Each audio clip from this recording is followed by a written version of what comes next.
Did he just leave? Is that what happened here? He just left, didn't he? That'd be so funny. Let's just get some viewers in here first. Although, I like where this is going.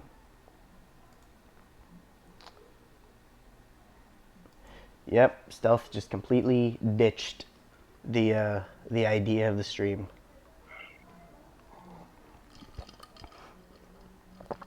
It's like when it's cutting out. Is it?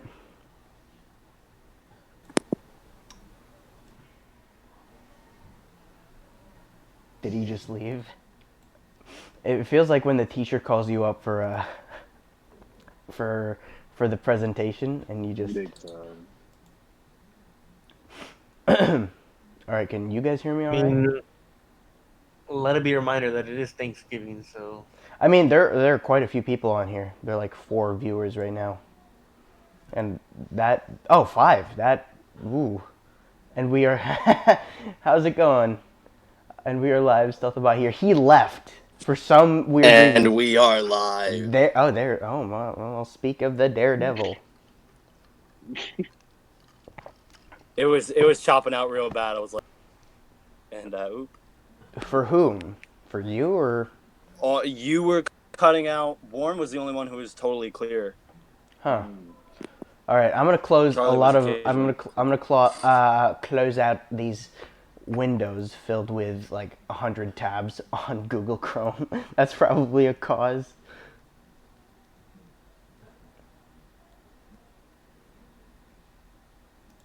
All right, can you guys hear me all right now? Hello. Out of here. That's All right.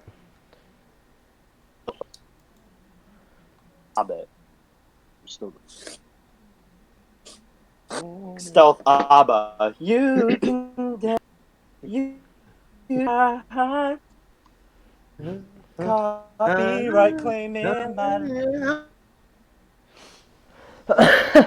All right. All All right, we have 6 people watching. We get copyrighted. That's your fault. Oh, the quality content that people are not going to have. Oh, yes. All right, there are 6 people watching right now. You want to Are there? Yeah. Really? You want to kickstart this whole thing? Do it. Kickstart. No, you don't. No, you. It's just like, all right, Stealth. It's A time for side you note, to I do- was going on to YouTube, like, just trying to pull up the chat and whatnot, and it's just like, you should try out the YouTube Kids app. And I'm like, no, I won't. No thanks. This is the very reason we're doing the stream. No, it's not. No, it's not. Don't take my word for it. We have 6 people watching, but 2 people comment. All right, for anyone We else. have loyal viewers, MK watching this. One of your more famous characters. Oh God, that's weird. Okay, so we're 5 minutes into the stream. I don't want what? Oh, I get it. Okay, we're 5 minutes into the stream. Anyone? Wish You really don't want to kickstart it, Mike? I mean, Mike. I will, but I will. Come on, I these mean, 6 viewers are counting on it. In theory, I could. Fine, I'll do the introduction. I mean, it is your stream, but I mean, I can do it. Fine. I have to do everything right. Your here. logo is first on the list, man. Is it? Yeah, I mean, my logo is first on the list. You did it in the order which we were supposed to do this. Okay, gamers. So here's what's going on. This is a Q&A live stream, kind of like Actors on Actors, which Daniel obviously stole for his own self-benefit. And for the called benefit Animators of on anyone else Animators. watching this, just putting that out there, so because I don't want to get crapped on. Too late. Hashtag 4 years since Batman Under the Dark. Hashtag shut up. Hashtag no you. I you, me you, me you. Okay, so we're doing this stream. where we each have some questions for one another as content creators in the community. 3 out of the 4 of us are animators. One of us is going to hopefully soon become an animator. So this Yeah. is the Animators Assembled Podcast prelude episode, I guess, in a way. Mm-hmm. And we're just going to be asking each other some questions. You get to learn a little bit more about us as content creators and about, I guess, who we are and what we do and what we want to do. And then we'll open the door or open the floor for questions from all of you. Yeah, including the question stickers we individually put out on Instagram. Okay. So who are you? Just so everyone's just like, oh, they're talking about. Who am I? Talking What about am I? us. Talking about we're. Who's we? Yeah. Who am I? That's a great question. I'm still asking myself that question. He is. His name is Stealthabotte. Everybody say hi. Hi, Stealthabotte. Hi, Stealthabotte. Hi, my name is Stealthabotte, and I'm an alcoholic. No, I'm just kidding. No, you're not. Demonetized. If I, never mind.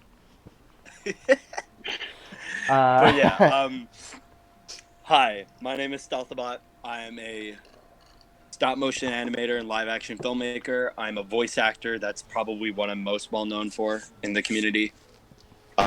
Marvel, DC, Transformers.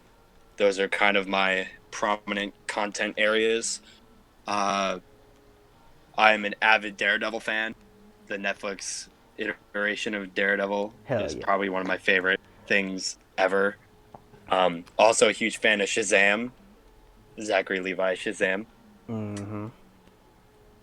I don't know if there's anything else I should really add here. What was your most recent video? Well, there's a technicality here.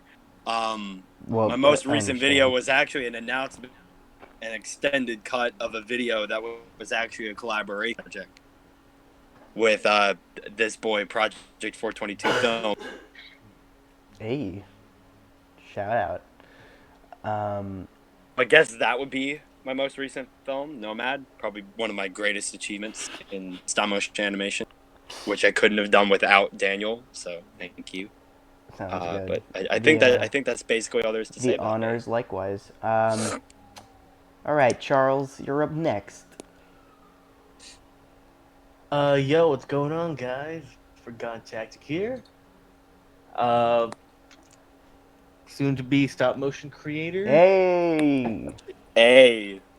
Let's see who wins. Daniel getting out under the dark. Charlie getting out. All right, everybody. I'm gonna cancel. I'm gonna cancel Animators Assembled Podcast. Welcome to the roast of Daniel. How you doing?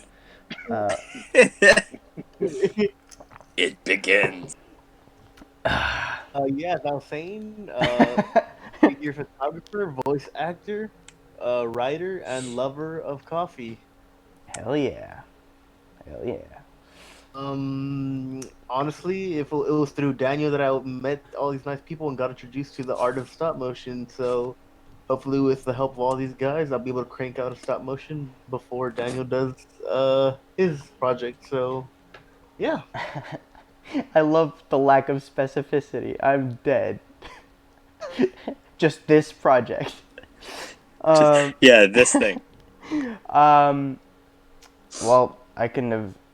I think you guys did your own intros, but you guys have already let everyone know who I am and what I lack. So, hi, I'm Project422 Films, and by the name itself, I have false advertised my content.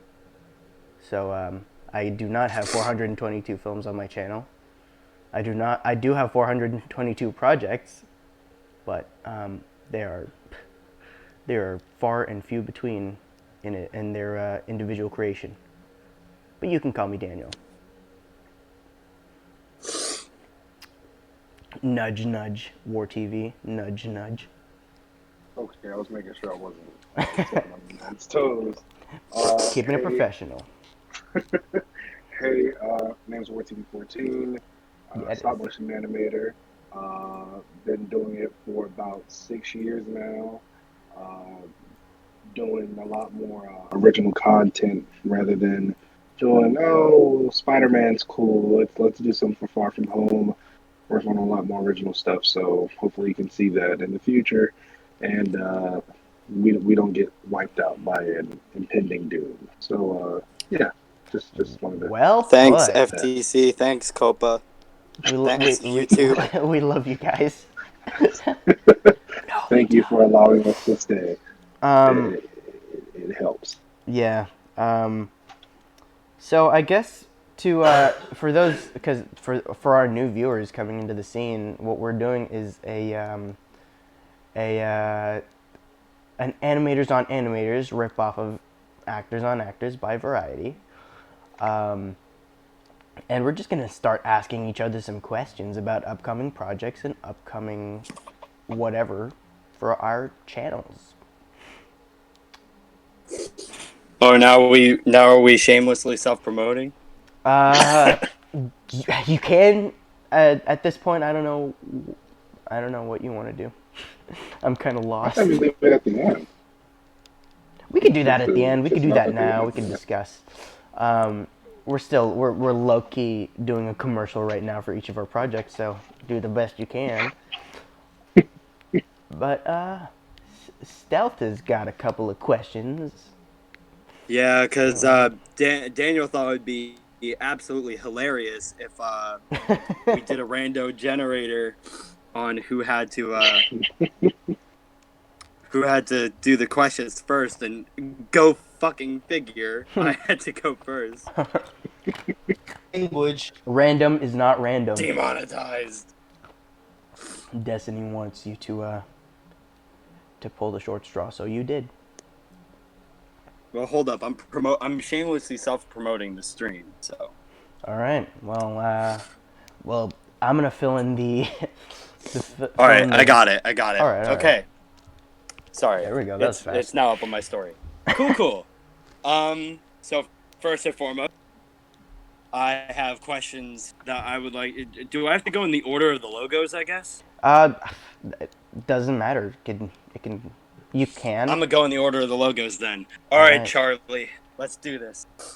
Here we go. So, you are obviously the Animator of the group, I guess, because you haven't done it yet. You wrote that down. I swear you wrote that down. You're No, that was improv. That was off the cuff. That's why I said No it really way. slowly and That was yeah, that was so stupid. No, it was. But Charlie, you are yet to be an animator, but you are aspiring to hopefully be, with peer pressure from all of us on this stream. That's So right. my first question that I would like to ask you is, what scares you the most about potentially becoming a stop motion animator? What's if there's anything in particular that you're worried or concerned or fearful of when you actually create a project of this caliber, I guess. Overall, I guess you can say that just the time in general that it required to crank out a project, because even though I myself am familiar to the actual process itself, I am aware of the fact that it is a very time-consuming process. What with the taking of each picture, getting all the frames correctly, and the editing software involved. So I guess my fear is not being able to get a project out in the desired time frame that I want. I was so waiting for a joke about Batman Under the Dark Tower. I know you were. Everyone is. I was on the edge of my seat waiting. I was gonna, but then I'm like, you know what? I'm gonna let Daniel have this one. Well, I didn't. Yeah, he didn't. I'm cutting for your slack. So Okay. Charlie's a good person. Stealth, medium. Debatable. Debatable. Okay. So, to flip that coin, what are you most looking forward to when you potentially become a stop motion animator? What are you most eager and excited about when partaking in this process and becoming a member of this community beyond simply being a voice actor or photographer? I guess the opportunity to be able to tell my stories because being a photographer, I'm able to take small frames and little chunks of miniature stories. So by being able to get on my own project, I can actually have the chance to bring out a full-fledged story of my very own, written by me and with the voices in my head that I had for these characters. So just overall, as I said, being able to tell my stories and have the world see them. Good Good answer. answer. Darren and I just mind melded right there. We're literally, wow. Glitch in the You, me, Matrix. you, me, you. Um,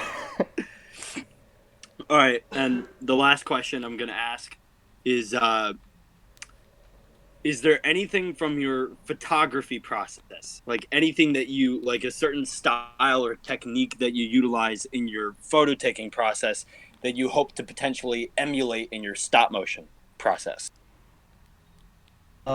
Pretty much just my lighting and all the angles that I'm able to emulate through my photography that I really hope to incorporate those into my projects. That's so I can have a lot of where each essential scene looks like one clean freeze frame that you can essentially take any chunk out of and still get a good piece of the story from it. Okay. another good answer. Yeah, it was. Awkward That's 10. silence. Awkward dead space. Yeah, I'm actually kind of scrambling to fix some of my questions. Go for it. That's cool. He dropped his index cards. That's what happened. Well, if All right, wait, anyone... hold up. I got it. All right, I all was right. just. Every time I'm trying to fill the gap with interesting I'm like, things, no, you. I got yeah, it. you're just like, no, it's back on track, baby. I'm psyching you out and keeping you on your toes. Now we cut the commercial break. What? There is no commercial break here because Sponsored by Batman Under the Dark. Coming. Is it coming out again? Theater something near you eventually. Eventually, maybe. We'll see. it's like the Okay. it's like Battle of Mexico City. Oh damn! Or literally every time I made a trailer, I never followed up on it. High five for channels consisting of just I'm trailers. I'm the ultimate hype man that doesn't actually commit. It's fine. It's fine. So, Okay, now I'm going to pass the question torch over to Danny Boy hello. because he's the next logo. Oh, am I? So I don't know. I just made all these logos.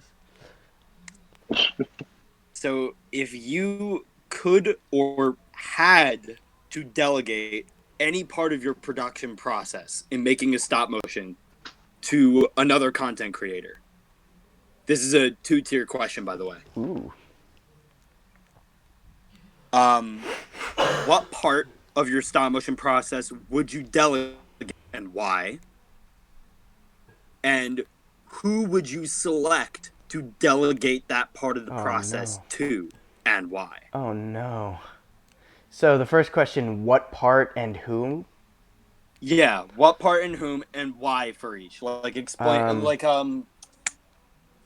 don't know if I should give an example to sway you or anything.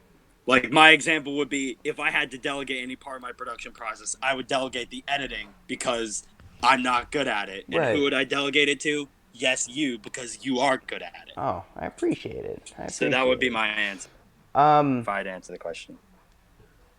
Okay. Well, first and foremost, that's a fantastic question. I would have never thought to ask a question of that caliber. What And part? you thought I was just bumbling around like a fucking idiot. Well, most of the time, dumbass. like that's justified. True. So, As I'm sending sad Joker Yoda, Baby Yoda meme.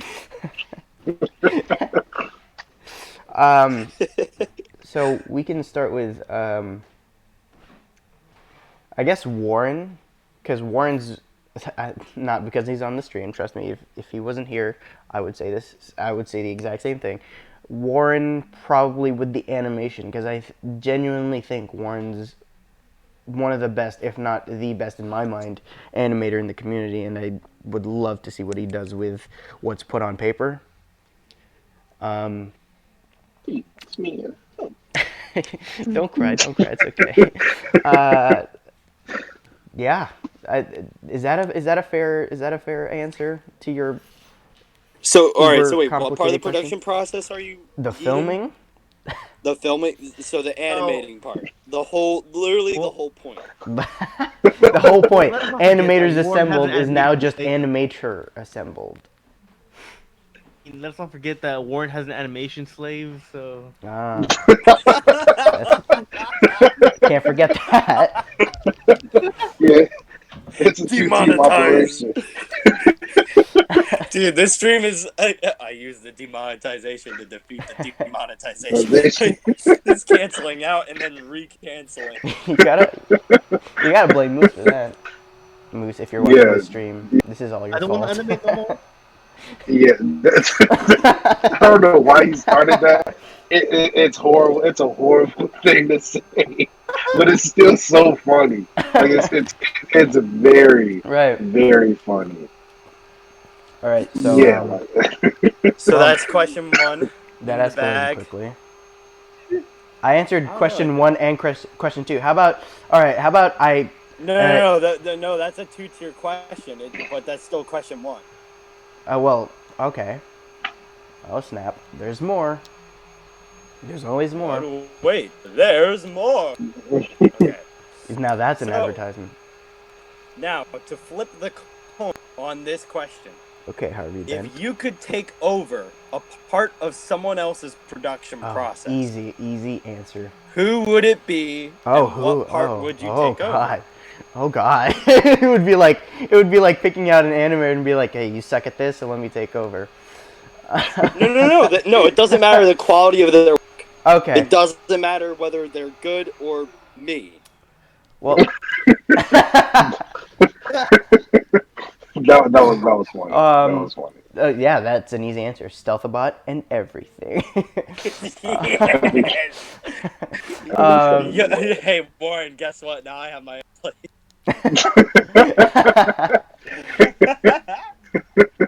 Like, that's also Just that's kidding, also a really guys. good Slavery question. is obviously wrong. Do not try that at home. Or anywhere, for that matter. Or anywhere, you're right. Sit at home. At home. It's fine.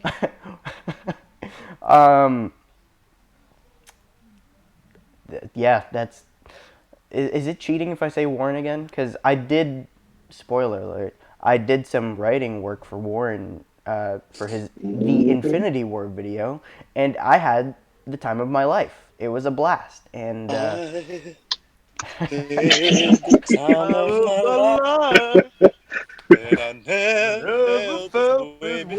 I need something on OBS to click. I need to click a button on OBS and be like, oh, singing and dancing session.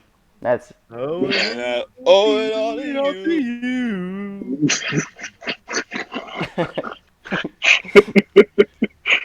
Surprise, guys! Animators Assembled is actually secretly a musical in disguise. Actually, Animators Acapella, thank you very much. Acapella Assembled.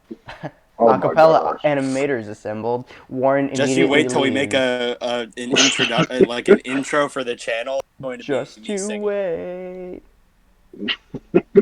It's going to be me singing the It's Avengers gonna be Earth May. Mighty Heroes theme song. No, it's not.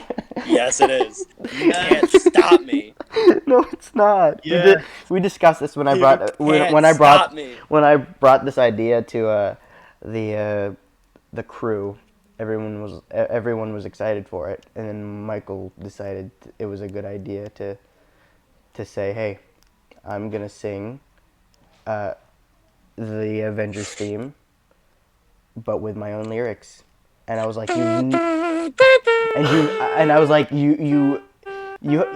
you have a bunch of stupid ideas, but I didn't think it could get any worse.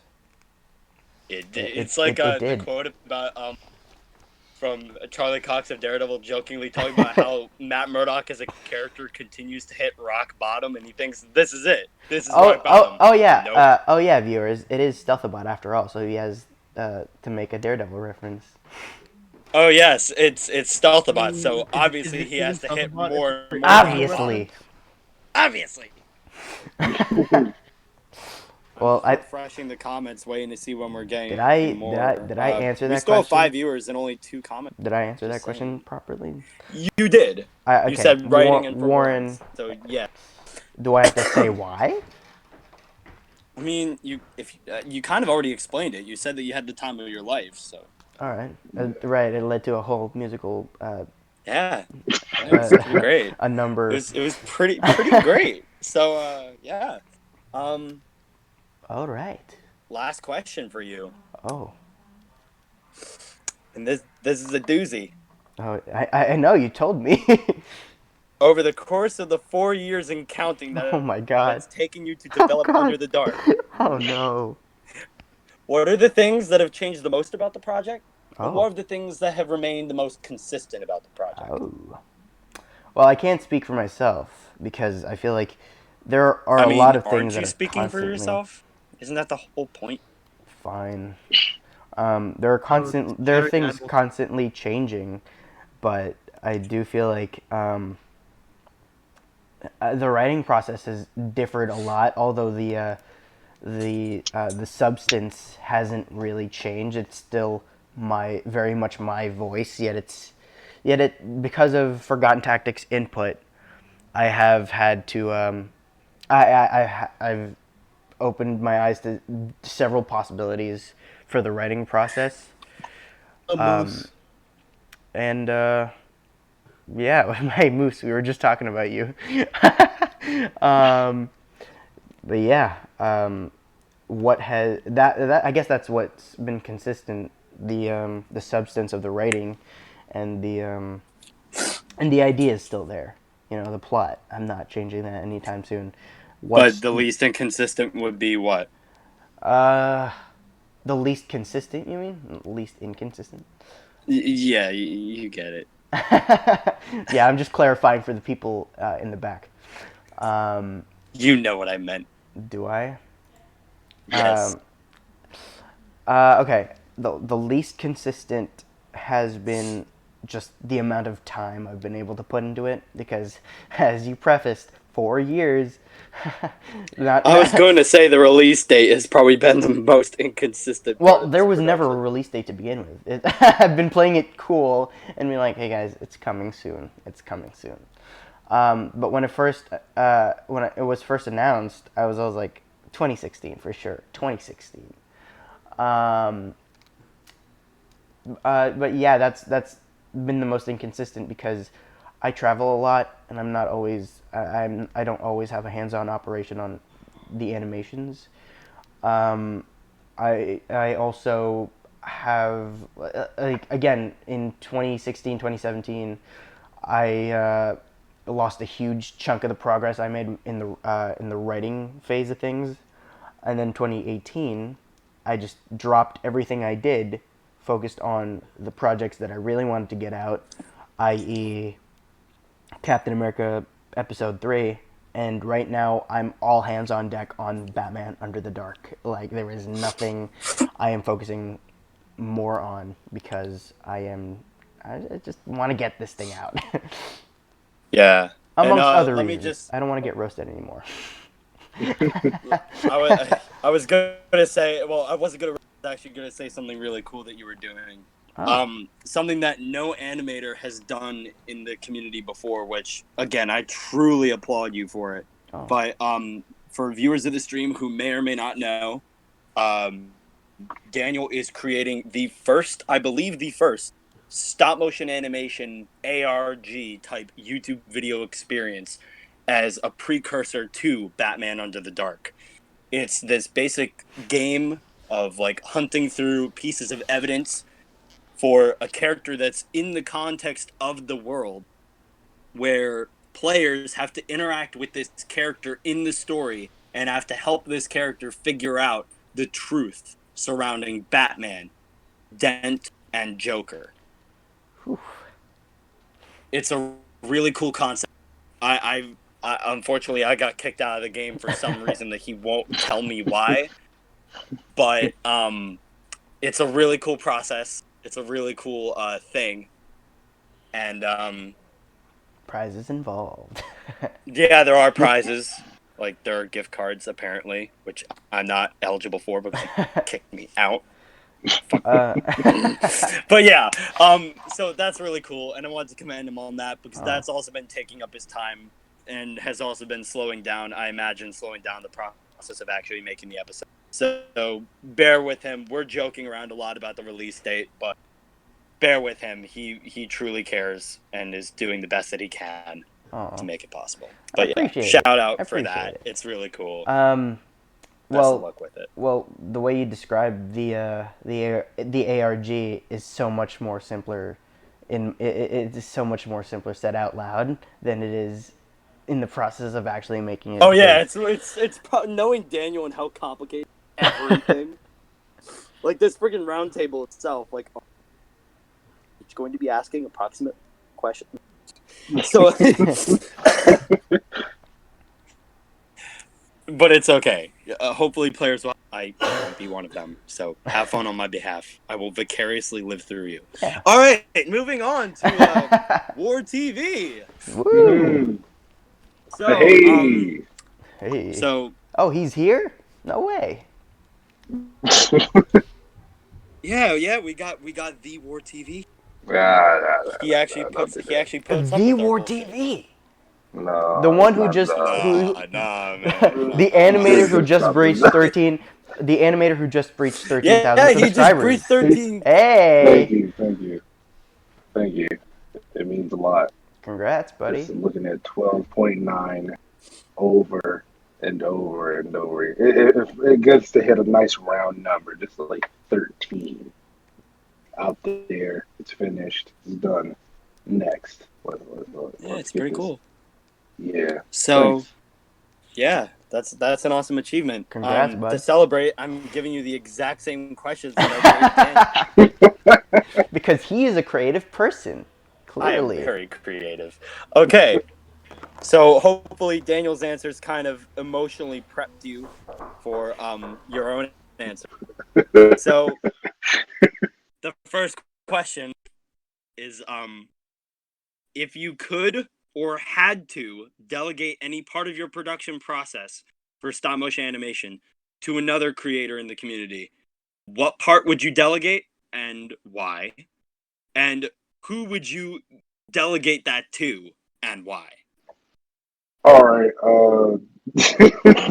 This I feel like I know your answers already. Yeah, me personally, I don't think my writing is up to snuff as to where I believe it should be. I truly believe that that's not my strong suit, and I'm confident enough in myself to say, hey, I'm not that great at this. If someone is able to help me, then I'll give that job to them. And I have done that. And I've given that job to you guys, to both Danny and you, Mike. And it has been one of the best writing experiences ever. As far as me doing anything writing wise, it has been the most fun, the most just appreciative, just time consuming moment that I've ever had when making a story. And just saying, hey, I want this beat, this beat, this beat. I don't know how to get here to here to there. Well, hey, how about we change that for this and make it a little bit jazzy, spice it up a bit, and it actually helps the story way better. So, running around back to the question, if I were to delegate a part of creating videos or films, it would be writing, and I have done that, and I would give it up to both you and Danny because I think you have that comedic bone that I just can't itch. And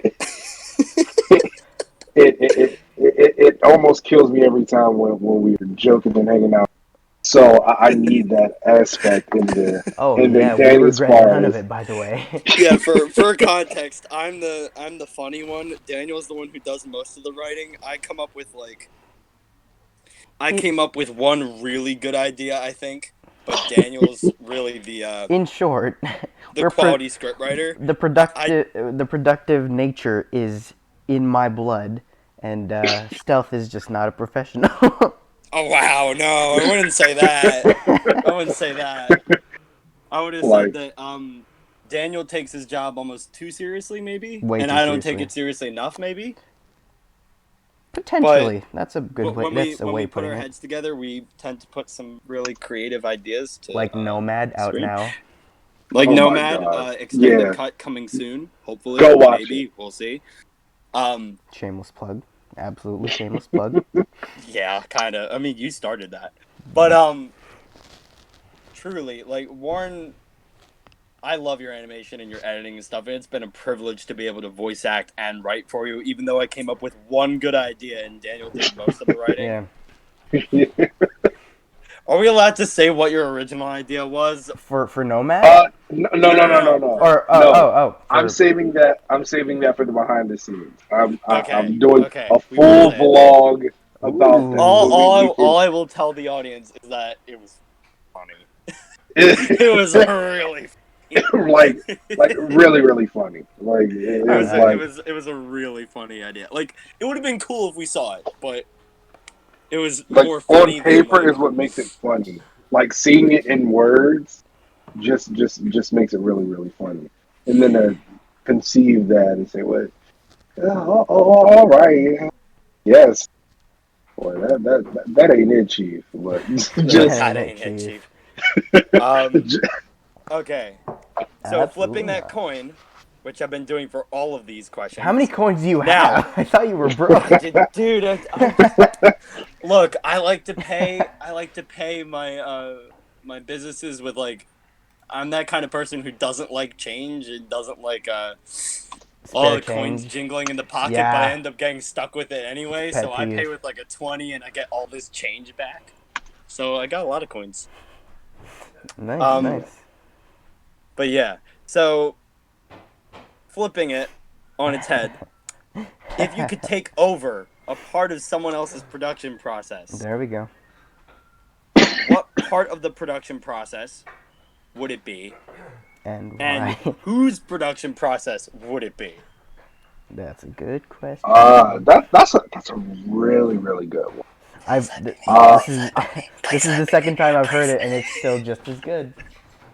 like it me personally, I have horrible time management, so I would never take over anyone else's like shooting wise because I'm just like Sorry, my Daniel. stuff is just like if it was like, oh yeah, this is what we're doing all day, I need to shot and get it right. Like I don't want to say it like, oh, I'm perfect, and like I try and do my best to perfect every shot. And if that means taking 18 or 14 shots over the course of a day and still don't have it finished, I'm okay with that. But to put it on someone else, I don't think I could do that. If it was just like, hey, just animate the small thing, it doesn't really matter, just do this. Like, all right, if it's just helping you Hmm. at a little like at the micro scale, I can do that. But to fully take over animating wise, even though it's the only thing I'm really decent at, I don't think I could do that. But what I do think I could help out with is not even anything production Hmm. wise, just morale boost, I guess. Right. Just say like encouragement. Hmm. Just say, you can do it. It's like inspirational speaking, TED talks, or like nice little 1 hour webinars and stuff like that, just to boost everyone's morale and make sure that we're getting the best out of production. Like that's the only thing I could see. Like VFX wise, I'm not good at VFX. I do my best to copy and paste from YouTube, but yeah, that's the only thing I can really offer up that I'd be satisfied helping anybody with. Now, who would Okay. I do Well, that for? That's anybody. So okay. that's it. Oh, ambiguous. Weird dodge to the question, but I'm not letting you get out of it that easily. Who is it, Lauren? Who is it? No, you. No, you. No, In the like hypothetical, all right, let's say in a hypothetical scenario in which time wasn't a factor necessarily. If you didn't have to worry about the time being a problem, because I know that I'm also garbage with time management too. So let's just yeet that out the window. okay. In a hypothetical scenario in which you had all the time in the world, scheduling wasn't a factor, you could take over any content creator, like any in the community. You could take over any facet of their content.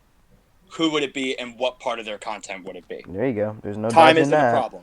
I feel as though if time was not a factor and it was up to one person that I truly would see like you can help certain people and it's like, oh, that was a somewhat of a change, but stylistically, like I don't think I could hit anyone better than Moose. Like he created the slave joke of me doing stop motion and having someone else do it for me. But honestly, I think his stories and ambitions are so just wild that it needs to be seen with cameras and lights and like my style. I would love to see my style of shooting mixed with his storytelling. His storytelling. Shout out, Moose. Because, shout out. Yeah. Shout out to Moose. Yeah, Moose. Easily, but like if time wasn't a factor, Moose would be definitely the one that I go to. Yeah. Like, his stuff is good, but to see like everything in full effect, like style wise, shooting wise, even as far as like bokeh and focus pulling, I think I could pull it off and really expand on his vision as far as creating animation that is matched with his great work. Can I change my answer? It's now Moose. Are we all just changing our answer to collectively Moose. It's Moose. Moose. Well, all right. In a similar vein to Project Stealthabotte, now I want to see Moose TV. Oh, War Moose. That I'm The I'm War totally Moose up for it. Creator 14. War Moose. It just has like guns on its head for antlers. Needs a little bit of work. Machine gun antlers. Machine gun. It's like that's totally what we were going for. With a TV on his back. No, a TV for a face. Antlers are coming out. No, the antlers are the antenna. The antenna for the TV. Perfect. Done. Moose, if you're still watching this stream, make it happen. Or it needs to happen. Suing. But yeah, at this point, it needs to happen. All right, Moose. Looks like I'm engaging in civil war since I won't have Warren backing up my content. Yeah. Meet me in the parking lot.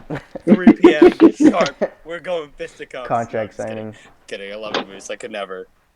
No, but like I think everyone here has the ability, and does to an extent have the best animating style for their channel. Like it's even like Danny, like your VFX breakdown of the what was that Cap?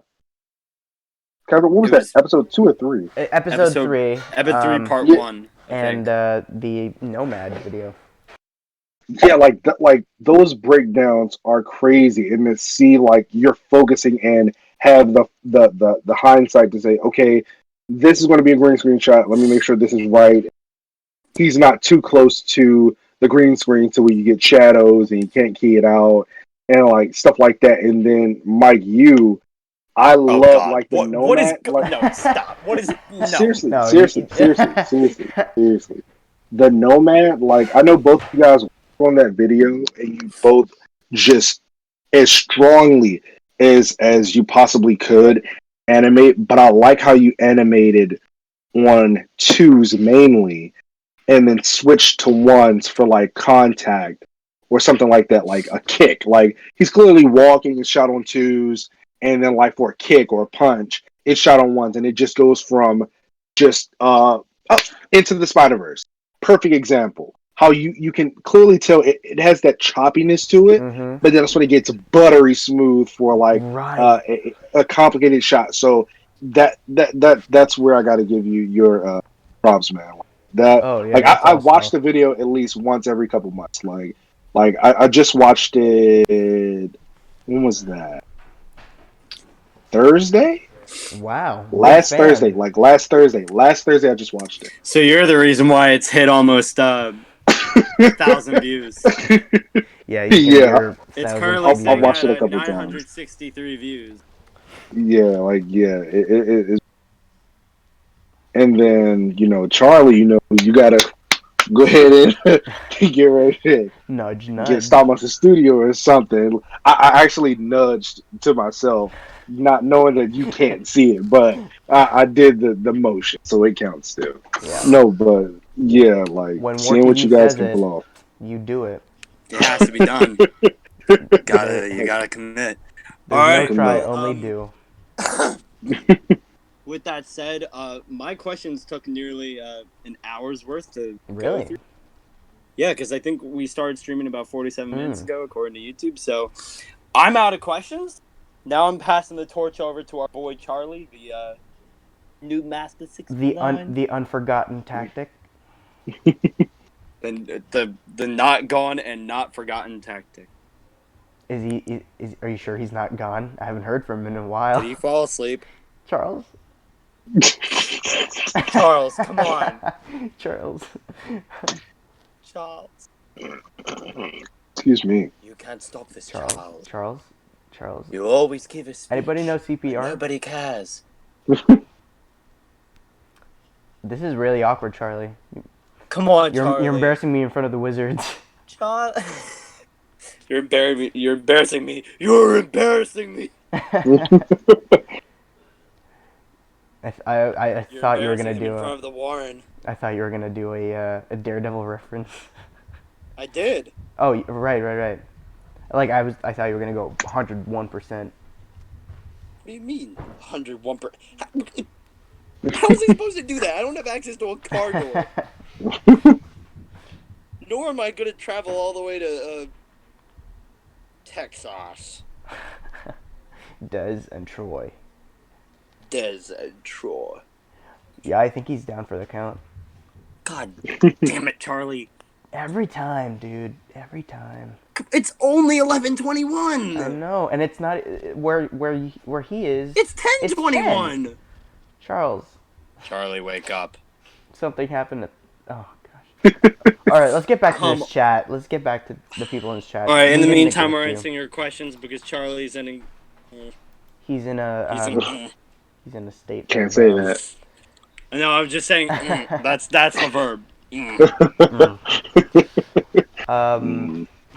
Let's see. Alexa, play Battle Cry a cappella cover by Stealthabotte. That'll wake him up. Oh, nobody can save. Nobody can save now. Oh my goodness. Do do do do do do. Nobody can save you now. Do or die. Autobots roll out. Stealthabotte Studios online. All right, let's read some of these live chat shticks. Hopefully, good things. Yeah, it was high praise.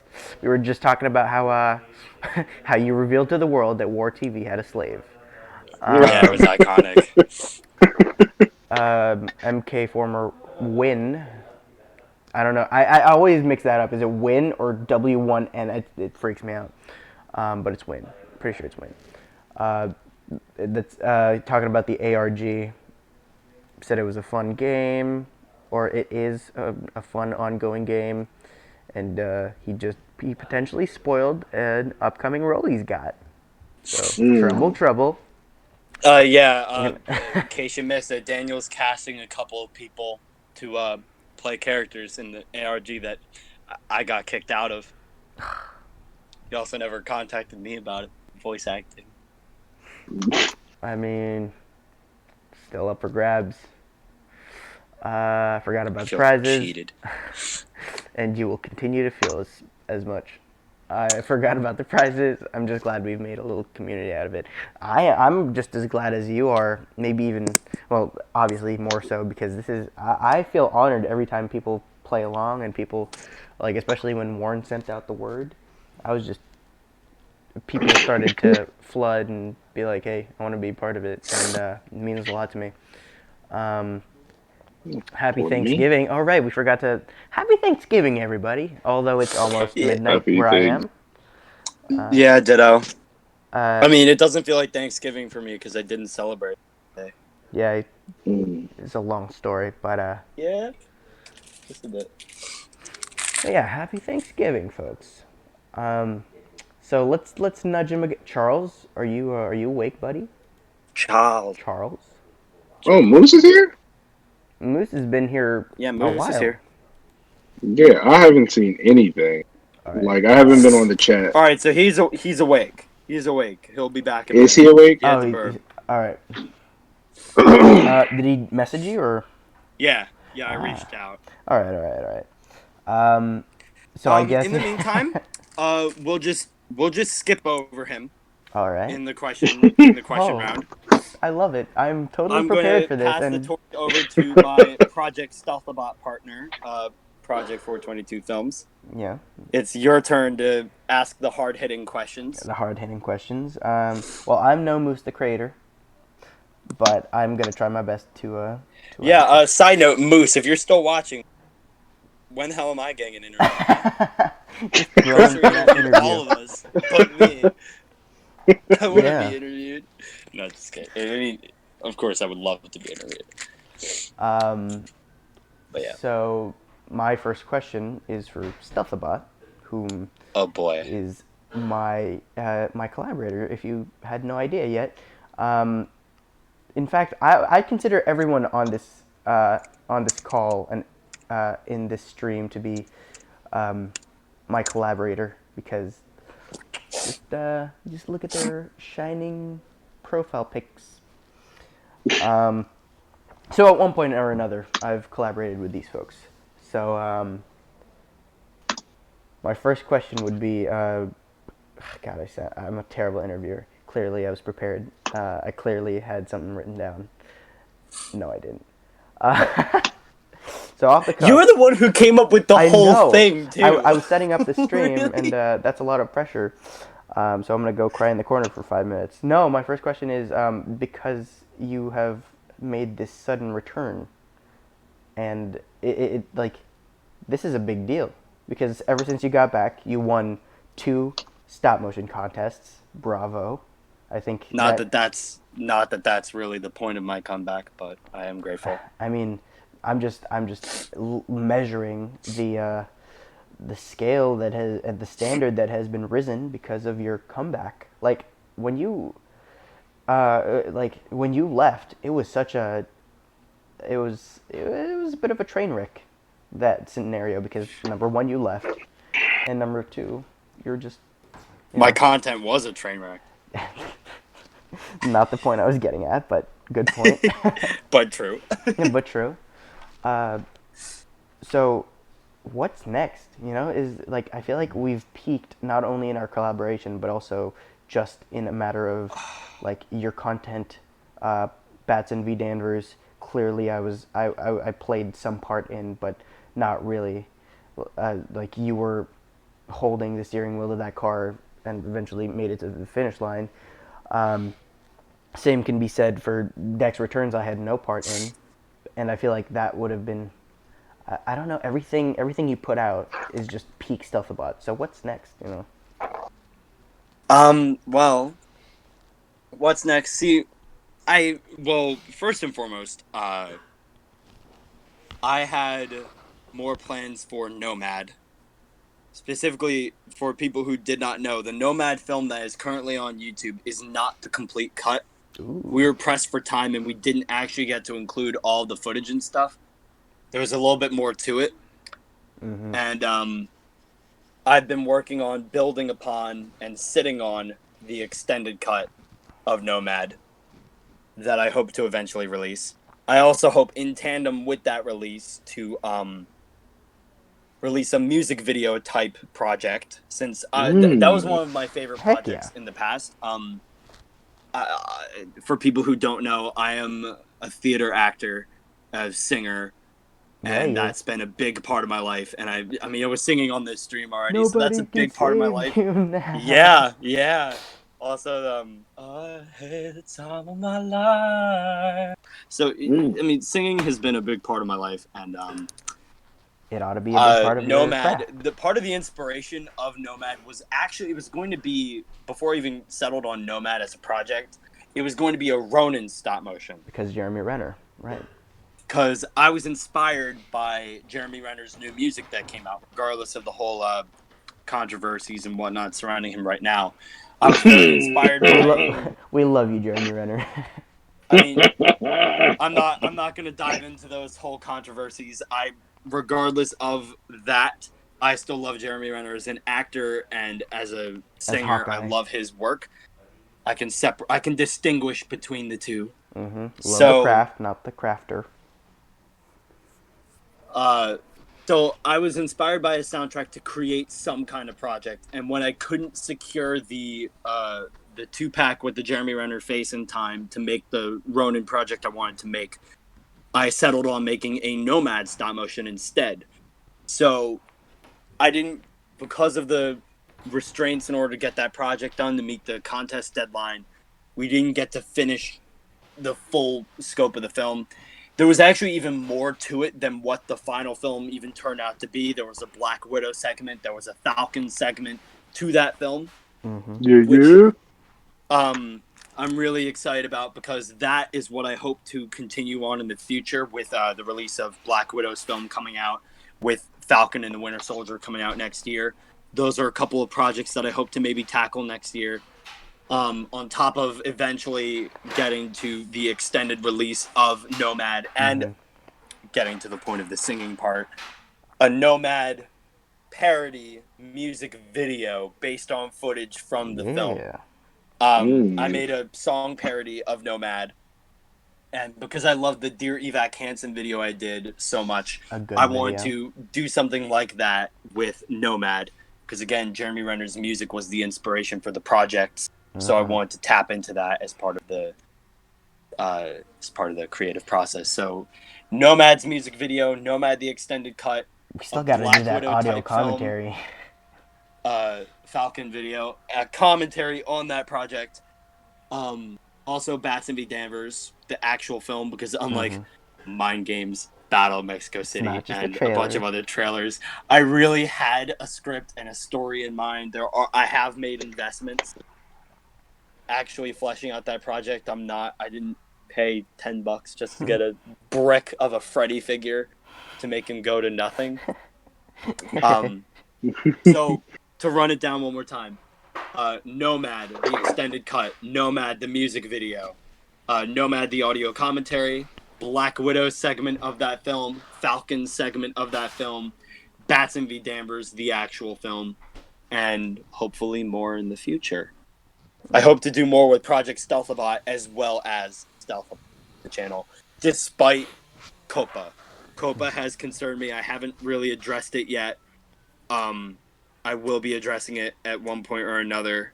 The latest FTC news has been a lot more reassuring, but that doesn't change the fact that there will be a change to how I will be releasing content in the future. More on that at a later date. Yeah. It's good answer. Thank you.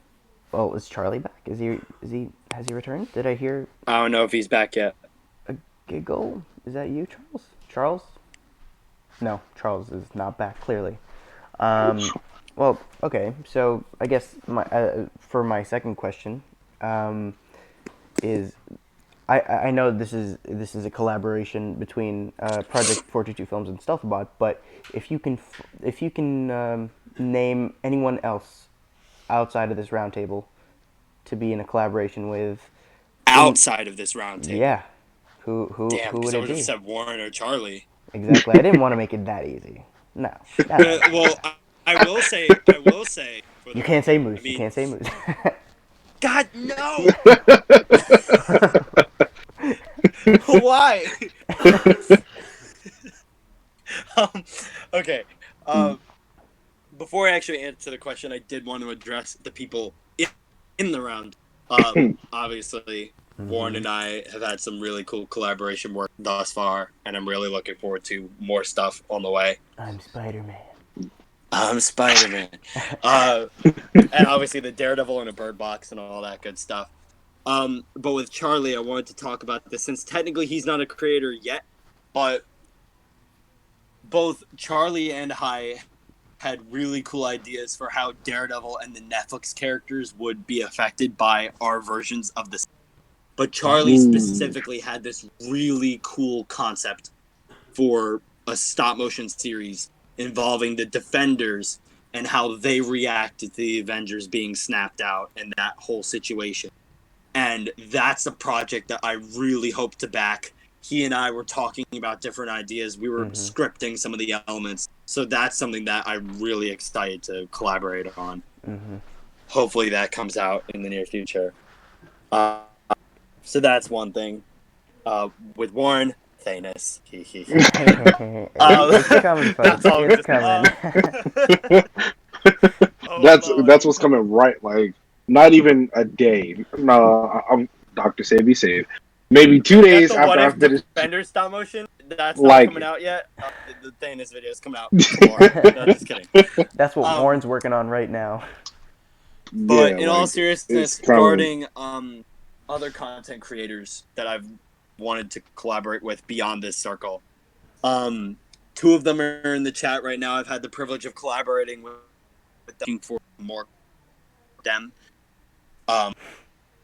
First and foremost, I'm going to name drop Merritt Move.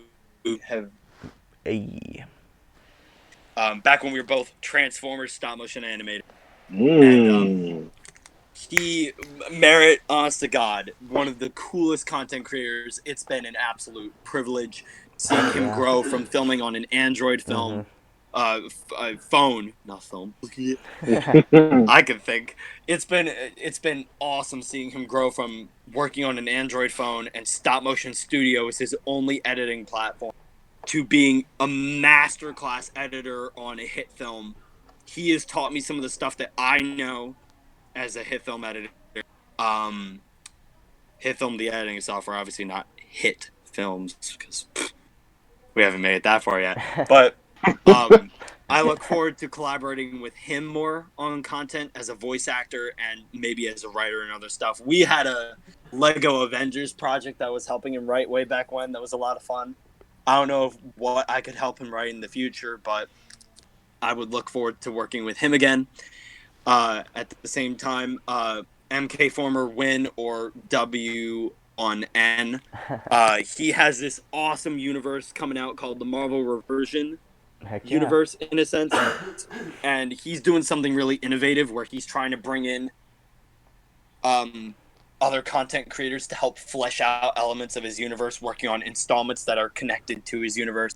He pitched to me working on Daredevil projects, a Daredevil and Elektra film that I talked about way back when, and I'm voicing Hawkeye for him in that series too, so that's a really cool universe to be part of as well, and I look forward to collaborating with him more extensively in the future as well. There are a bunch of other creators too that I've had the privilege of working with over the years, but those 2 in particular, not only have we been working on stop motion content, but we're all kind of college students working on film content in a sense. So it's really nice to collaborate with them and talk to them about our experiences with live action filmmaking as well as stop motion animation filmmaking. Good answer. So that's my overextended answer to the question. Y'all should realize that I'm a tangent talker. Wink. It kind of happens that way. So all my answers are very long-winded. So apologies. It's fair. It's fair. Well, I guess headed to my last question, and I'm terrible at this. I do apologize. I think you've been doing pretty good. Have I? Both of those questions were really good. Yeah, yeah, they were dope. As you and watch the segue, as you previously mentioned, you're not just an animator, writer, and director for the stop motion community, but you're also a voice actor. And Yes. with the upcoming project that War TV 14's got, plug, you and I are going to be part of it as Heck Daredevil yeah. and Iron Fist.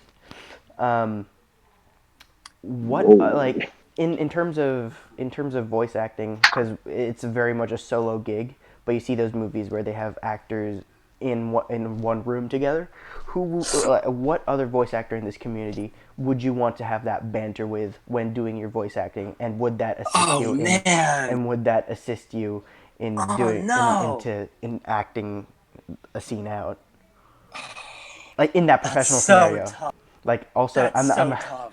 I'm not talking about like closet space, like both of you are locked in a closet doing those voices. I'm No, talking like about a we're in a professional booth studio. or Yeah. something. Yeah, okay. That's a really tough question to answer because I gotta say that I've had the absolute privilege of working with some of the most talented individuals in the community. Like some of the people I've had the privilege of starring in their project or collaborating with them on projects. I'm every single day, I'm absolutely humbled by all the content creators that I've been able to work with over these past few years. It's really tough for me to just the particular person that I'd want to work with. So I'm not going to pick one particular person. Oh, fire away, fire away. I can't. Like, there's no way I can pick one particular person I'd Rapid banter fire. with. Because let me just establish that everyone at this round table, I'd love to be in a writer's room, a voice acting booth, or behind on a film set or behind a Hell desktop yeah. working on an editing cut. I would want to work with everyone in this round table. Jaren and Caden, aka Merit Movies and MK Former Win, both of them I would love to be in any of those situations with. So all those creators I've already talked about, absolutely fantastic.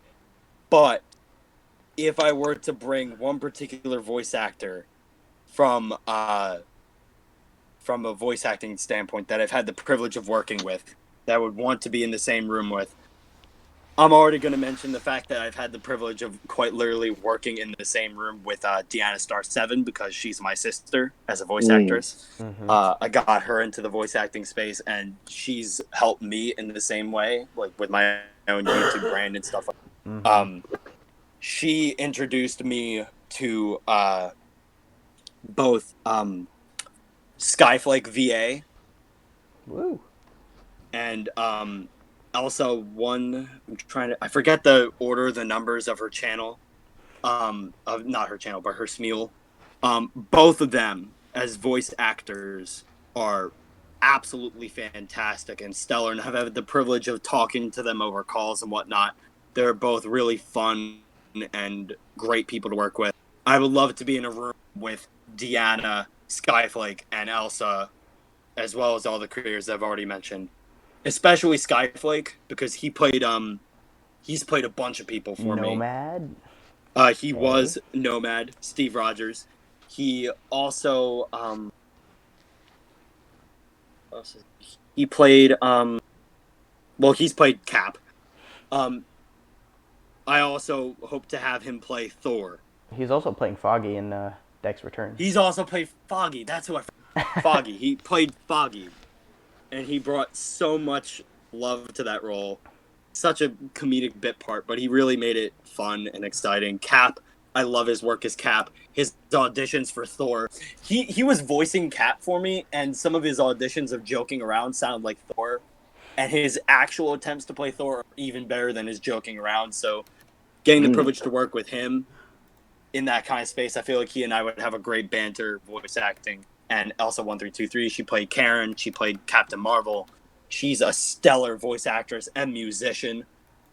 Both of them would be fantastic to work with in an actual voice acting booth or in any other capacity on top of all the other people I've mentioned. So, yeah. There's my answers. I'm gonna I'm gonna add to that by saying everyone who he's mentioned, you all are fantastic, because you guys deserve the love, and would love to have you on this podcast eventually. If they're even watching, I don't know If they're even watching, yeah. I mean, I don't you know guys if they are even probably know way about too this. cool. Too cool for school. Okay, so it is Warren's turn. Heck yeah. Well, I got a couple of questions for you, big man, but first and foremost, let's take a look at the chat, see if you guys have any questions. Guess not. Let's go back to the to the round table. We do have one. We do? Yeah, we do. All right. So this question is from MG1999. Oh, right. Sorry about that. I completely missed it. If you all had to make a stop motion film based on an already made Batman storyline, can I change it to Daredevil? No, just kidding. Batman storyline. What storyline would it be?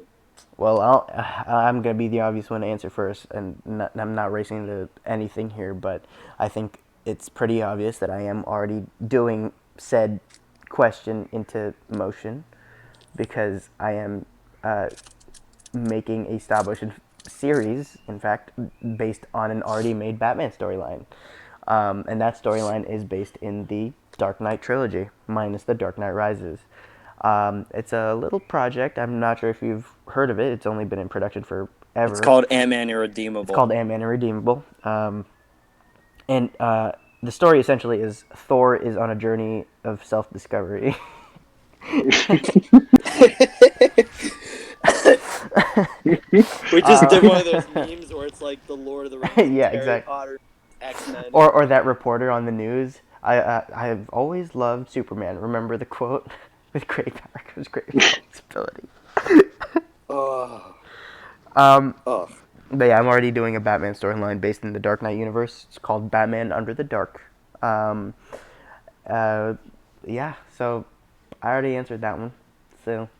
All right, Warren, I want to hear what you say about this. Oh yeah, you're more of a Marvel guy. Warren needs Because to I'm be the Marvel boy. All I do, I know about some DC stuff. Like, give me credit, okay?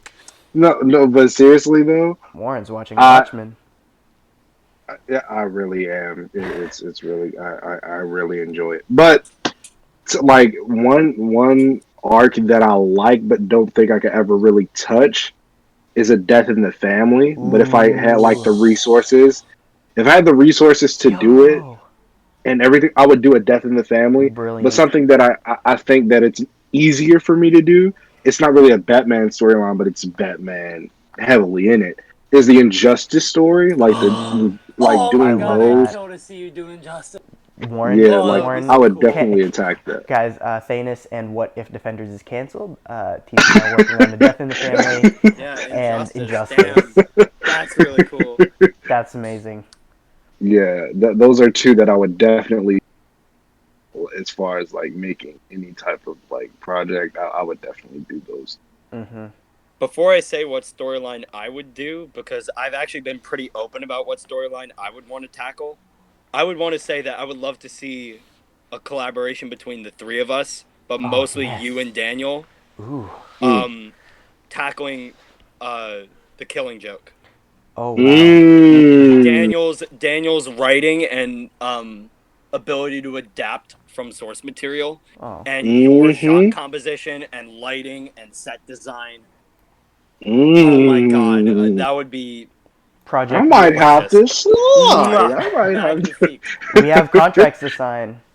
Yeah, we definitely got to get that. I don't know what capacity I would help him, because there's no way I could do anything that would benefit that. Project War TV 14 for you heard it here first, folks.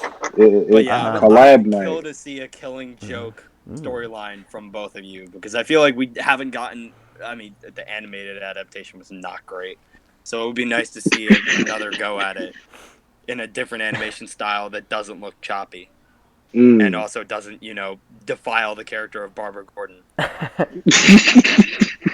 Yeah, but with Warren, that said, we need to. With that said, got to get on that. My storyline would obviously be, even though I do not have the means to pull it off, bold choice, Batman Beyond.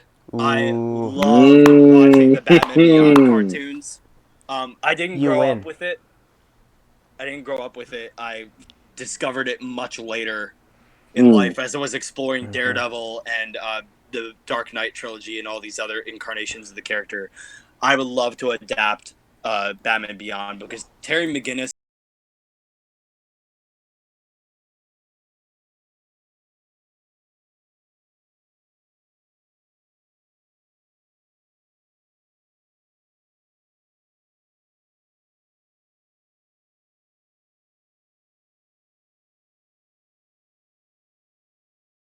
exploring that depth with that character and exploring Terry McGinnis' own trauma. That would be one of the stories that I would love to adapt as an actual film if I ever made it in the superhero industry. That would be an awesome story to adapt. Or Lego Batman, because I'm a meta piece of shit. One of those two. Lego Batman. All right.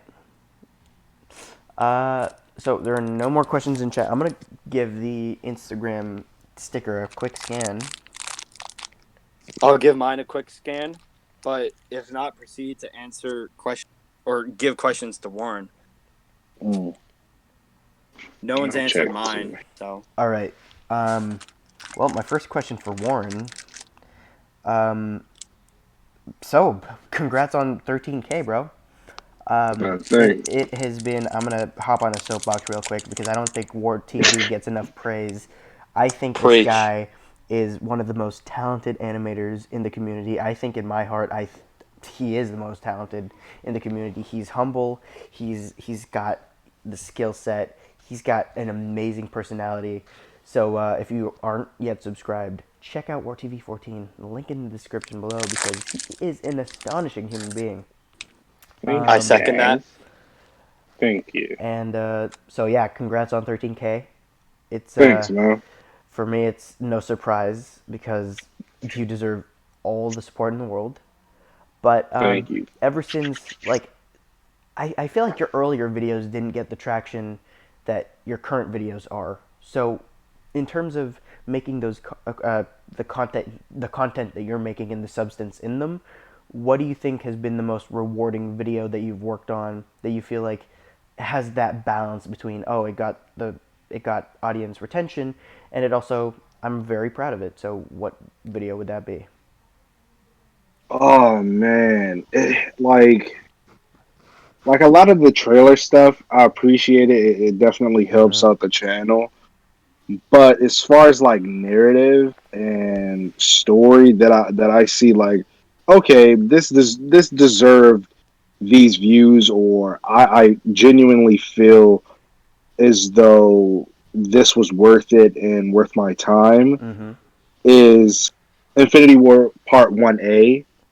Like, it almost has 100,000 views, but I changed so much about the as far as like the main story, as far as not having them go down in a lost fight, like in Infinity War. Like Infinity War is one of my favorite Marvel movies, period. And I saw a lot that was great, but some stuff kind of like fell through the cracks. Like a lot of people don't want to admit like their favorite movies have bad problems. Like for sure. Black Panther had a really bad fight scene that, like, CG was just all over, just really, really bad. And but Daniel Kaluuya was underused. Yeah, like, and like even as far as like their interaction, like why did he turn so fast? Like they had a scene shot explaining why he did that, but it wasn't in the movie. But like stuff like that, it really like gives me the opportunity to give it my own twist or my own interpretation as to what I think would be a cool idea. Not saying it's the best idea. It's just something that I would like to see, and hopefully other people would like to see. Of course. And seeing the banter or the dialogue, even though it's not great, between T'Challa and Eric, as far as like, dude, you said you're not joining any other body's fight, but your whole driving force for taking over Wakanda was to help other people, that were being just being treated like crap. So, like, this is something that's helping everyone in the Right. universe. How about you use that? Drop The stuff everything that that we you're were trying doing. to, yeah, it actually helped, Mm-hmm. and using that to where he's pretty much resistant to trying to help Captain America and, well, Nomad at that point. Nomad and Black Did Widow and someone say Falcon. nomad? Cue Yeah, cue baseline.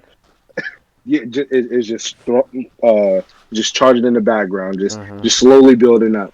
But like using him and making it, I didn't have Corvus Glaive at the time, Mm-hmm. but I wanted it to really show that the Black Order is not to be messed with. Right. So in each of my videos that deal with the Black Order member, I try and have them be a real threat, because it felt like in the movie they were just cannon fodder to a point. Like, oh, you have 2 Black Order members fighting 3 people, somebody that doesn't even have all their equipment together yet. It's really showing that they can fight, but they're supposed to be the best fighters in the universe, like in the galaxy. Right. Just saying, hey, we can just wipe the floor with you and take Vision and make it a nice little Right. a nice little recon, or we got to get him back before Thanos gets to him. Whatever the case may be, you can really change and interchange things that were set in stone in the movies, and having that option to interchange or just wipe it clean from the movie and put it in your own, and creating that situation where people think of, or something that's fueled by other people online that share the Right. same sentiment. So that's one video that it did good, but I honestly think it was definitely a great start to the story that I wanted to create and finish through it, and that's how I feel about Great answer. things. Well, as we've discussed, you've got an upcoming video. It's called "What If Defenders Season 2 Was a Thing," essentially, and Yeah, the story is, I think, really, really great. And you also have a phenomenal cast on it, not just because I'm a part of it, and not just because Stealth is a part of it, but I Hell genuinely yeah. think you have one of the best. I don't want to say is ensemble too much of a word to say. No, I'm going to say ensemble cast. You have a really great cast part of it. You play Luke Cage. So, what do you think? What do you think it is about voice acting, like, that makes a video great? You know, like, you obviously War TV 14 has got high standards, guys. So what do you think it is about voice acting that you want in that you get precisely? Because you cast Stealth as Daredevil, you cast me as Iron Fist. So what is it that you find in a voice actor as a director that you want? yeah. Like, I used to believe, like, oh, this person's personality is perfect for this role. Like that's what's used for acting agents that are just like, oh, well, we need to get somebody to be this. Like, it's good to have that character trait, but to actually be that character, or to fully fall in and be that character that wants to have all the same goals that are written down, and you're able to expand on them and explain them flawlessly, and if not flawlessly, to the greatest fault that you can. And looking at not only your guys's your previous work, just knowing this person can pull off this role, that person can pull off that role, and looking, and like, a lot of people that I've worked are the same people I'm working with, like, right now. Right. Like, I'm still using Moose as Captain. It's not typical that he sounds like Captain America, but it's something that he gives off where here's how I casted Moose as Captain America. Captain America is, yeah, he's this scrawny dude, got superpowers, and now he's jacked and can fight. I didn't think of that as the driving force of his character. I use the first Avenger, even though I don't care for the movie that much, even though it's blasphemy, I guess. I use the thought of being a good man. Can you still see a good man in Captain America, even though he almost broke this guy's back by kicking him straight off of a ship and broke his back, and he most likely drowned? Like, you can still see, or hear a good man in him. Right. And I look for character traits that are expanded on in the character themselves when you're looking into, like, oh, well, just because you're a fan of this character doesn't mean you're perfect for that character. If there was any other person that can do a great Luke Cage voice, I would put them on easily. It's not because, like, oh, I just like Luke character, or Luke Cage, or I like Black Panther and I'm cast like, black guy, you do the. I'm just gonna say that, but you get what I'm saying. Like, having that freedom to get into character or search for characters that have a good tone or have a good emotion that you can follow behind and see and feel as though they're that person throughout the entirety of the video or the series or short. And that's what I usually go after. Someone that I can see as that character. So if it was, we have $250 million, I can see you being in a fully animated video or movie, and I have no type of hesitation at all with casting you in that role, because I trust that you know the best for that character, because I feel as though you're trustworthy in creating that world and believable, just being able to do that. So that's usually how I go about it. See the best emotions or the believability in the character traits that are expanded for. Great answer. Thanks. So I have 2 points to note on that. Go for it. First and foremost, did I just get lucky with being cast as my favorite character and whatnot? Because you kind of said, No. I want to say out loud that I think Warren cast you, and don't take my word for it. Just I'm gonna wait for the answer. But from my standpoint, I think he cast you as Daredevil because you are truly the best Daredevil voice actor in the community. And not only I mean, there are a couple people who have really good Daredevil. Wait, hang on. I'm also saying that not only are you the very best Daredevil voice actor in the community, but you're also the most passionate, most hardworking voice actor for that character in particular, because of how much he's meant to you and how much he's impacted your life. It translates onto the character that you play, and I'm answering for Warren. I think I think it's the exact same reason I cast you in Daredevil Martyr. It's because you have this essence every time. Like, it's not the same when you voice, say, Hawkeye or Crossbones. It's not the same. Or when you recently voiced Iron Man and Nomad, and Shazam, it's not the same as how much you love Daredevil. You truly want to deliver on this character because this character has delivered so much to you. It's the thing with you, Mike, is that even from interacting with each other late last year, I want to say, it wasn't even a full year we had known each other, was it? I think it's been a full year. I thought it was a full year. No, I'm talking about before January or February, whenever I shot the Daredevil video. Up until that point, I could instantly see you as Daredevil, even not even like. Damn. I agree. like looking at your, even me not even looking and paying attention to you being credited in other people's videos.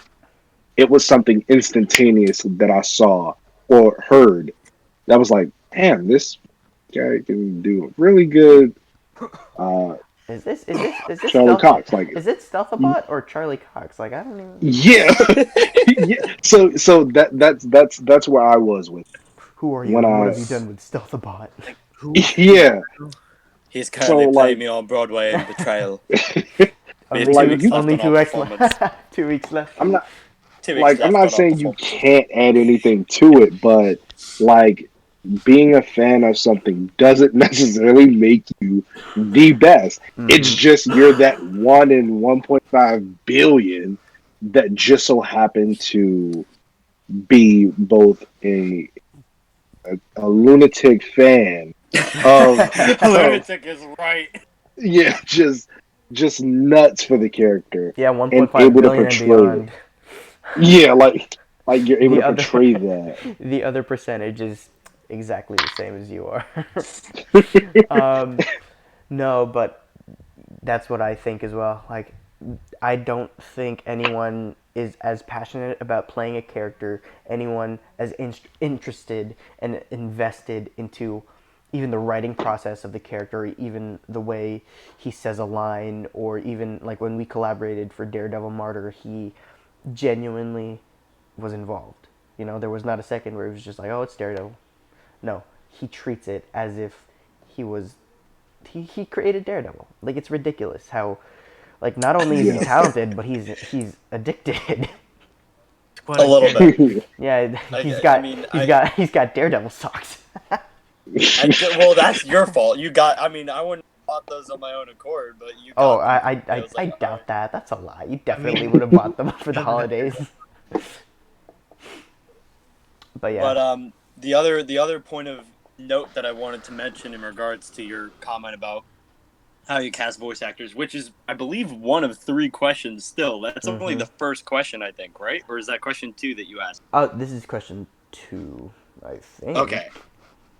I'm not sure. Oh wait, no, yeah. This is question 2. You Yeah. asked him about what video he felt like was a perfect balance between viewer retention and creative freedom. I guess. Mm-hmm. I mean, yeah. Creative freedom, I guess. Yeah, that is what you asked. I was like, oh, yeah, I guess. Wow. Not only is he a But great Daredevil voice actor, he also he does a pretty great Project422 Films. Incredible. That's exactly what I sound like. I nailed it. Spot Spot on. on.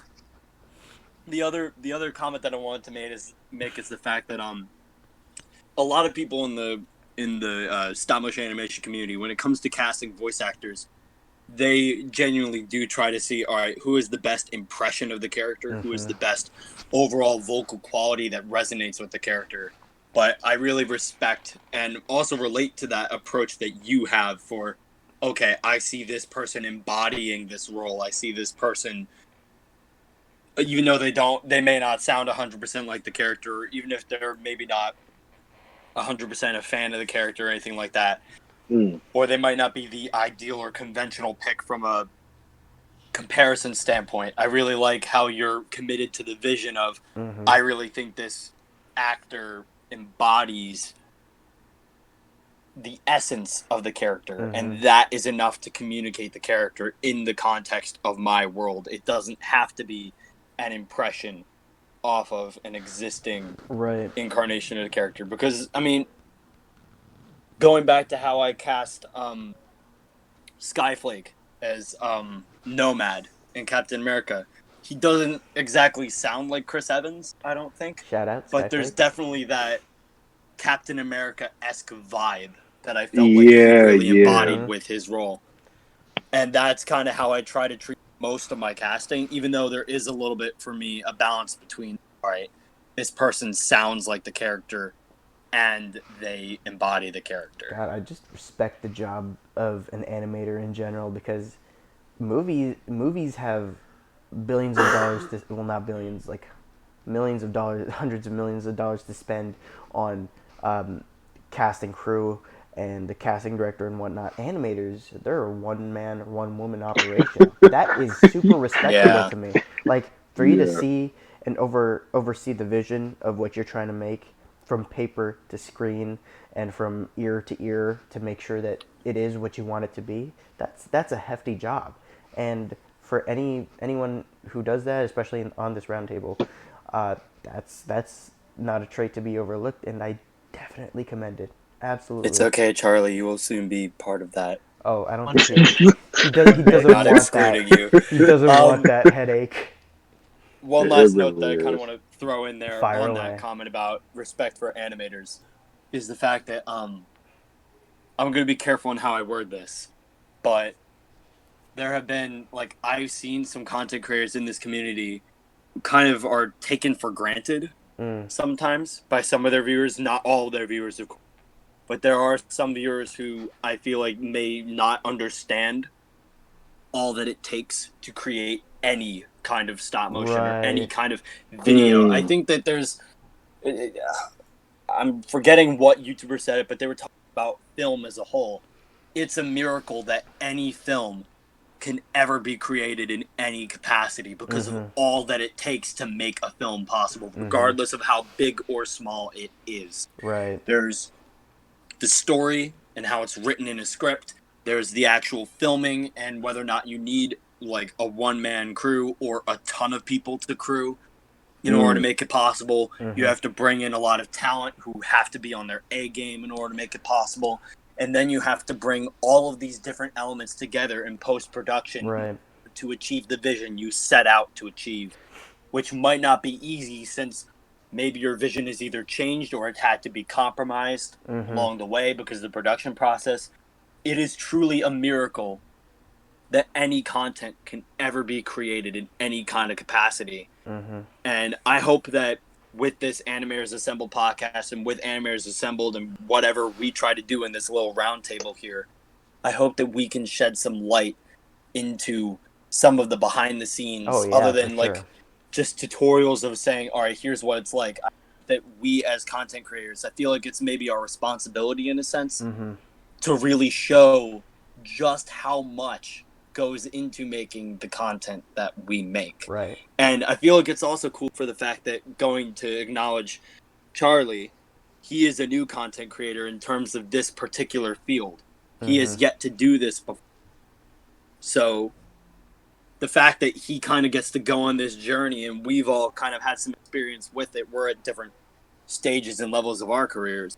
But the fact that Charlie's kind of new to this and he's diving into it, it's really exciting to me to see that he's going to experience this experience, I guess. I think it's really exciting to see him and maybe hopefully other people who might be inspired by what we talk about or what other animators or content creators talk about when it comes to this production process and all that it takes to make it possible. Welcome to the party, Charlie. So yeah. Yeah, like I didn't even want to go that far as to say even the production process, like the personal process it takes, like stop motion. That too. The stop motion, or not just stop motion, but film in general, and the writing processes and how it affects you mentally, physically, and emotionally. Don't forget emotionally and spiritually. Yeah, for sure. Like it affects you on so many levels because, again, you're a one-man operation to begin with. Granted, it's not just a big set, but you also have to consider how there have been countless sleepless nights. There have been Oh yes. there have been there has been negative feedback, and which is always like, even though you shouldn't look at it as just negative feedback, it's still a punch to the gut. It hurts. Like, yeah, so you kind of take it personally if you've poured your blood, sweat, and tears into this product, and people don't really. It's an easy thing to overlook. Like, granted, movies we don't think is great. Like I was talking about it earlier this year, how I do not like Dark Phoenix, but people worked hard on Dark Phoenix, and I respect that movie to its core. Like, a lot of people don't. It's almost unanimous how many people don't really like Dark Phoenix. But I love the filmmaking process. I love the people behind the scenes because of the blood, sweat, and tears that they've put into making it. So it's not even this craft, although it is about this craft. It's not about the craft. It's about the person making the craft and the person making it possible. Because without them, it's just a dream. And Again, Yeah. big ups to every single person who has a dream, puts it to paper, and puts up with people, and puts up with themselves. So Um, you guys are great. Here, with here. that said, are you going to segue to your final question? I'm going to segue to my final question, which was almost a direct tie-in to my previous question, and that would be, since you are also, you have a bunch of upcoming projects, who in the community, and you can, and not even in the community and beyond, like if you had the opportunity to invite them over and do a couple of lines for this one video for one character that we have yet to see, who and which character? All right, could you say that again? I'm sorry, it kind of cut out. Oh, all right.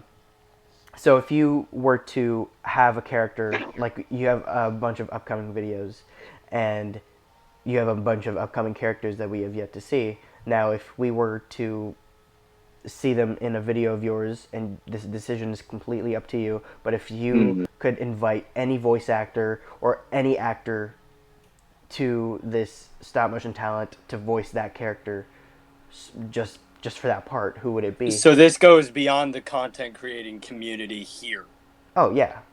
for clarification. Oh, So okay. this could be like actual actors. Oh yeah. Oh, okay. Like Alright. it's a free ball. It's a free ballpark. You know, like whoever you want on the bench. You know, you can have You got some Tommy Wiseau voice. you got some blackmail, you got some dirt on someone in Hollywood, and you get to Tommy Wiseau voices Thanos in the Infinity God. War. With the snap of my fingers, Mom. Bye, Go for Yogi. All right. If I were I am inevitable, Lisa. if I were to bring on anybody, I think I overcomplicated that question, but go on. I had to listen to it twice, but I got it. All right. So I'm doing this one not for me being selfish. This is for all comic book kind, because if it falls with this one, it could happen to any of us, whether you like DC or Marvel or Image Comics or any other comic form. We need to have this done. I'd make a short, maybe 2-3 second video just with one character, and they'd have to say these 4 words. I had to count them. I'm sorry. You're good. Oh, I know it. All right. Uh-oh. They said these 4 words. Oh no. It would change. It would change Twitter. It would change movies as we know it. It would change stop motion. The whole community. It would just explode everything. There we go. I would get my Mezco $80, $85 figure, sit it down in front of a green screen, and have all the other characters from the franchise standing behind them. And I would have Henry Cavill say, "Release the Snyder Cut." Hell yeah. And just have it there, just sitting there in my hard drive, and then dragging it and dropping it.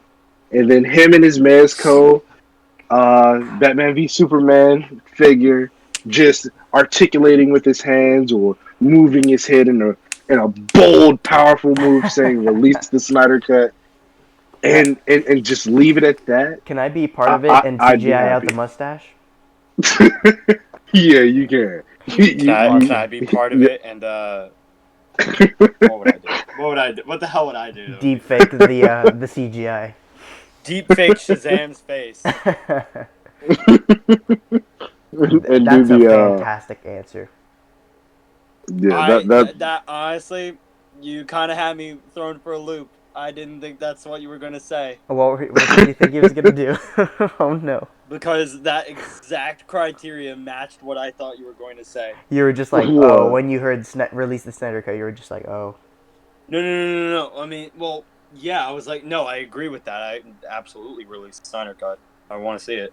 But I thought you were going to say, since you said 4 words, I would get all the characters in the franchise to go behind him and he would say these 4 words. I would get an expensive Mezco figure to do it. Oh no. I am Iron Man.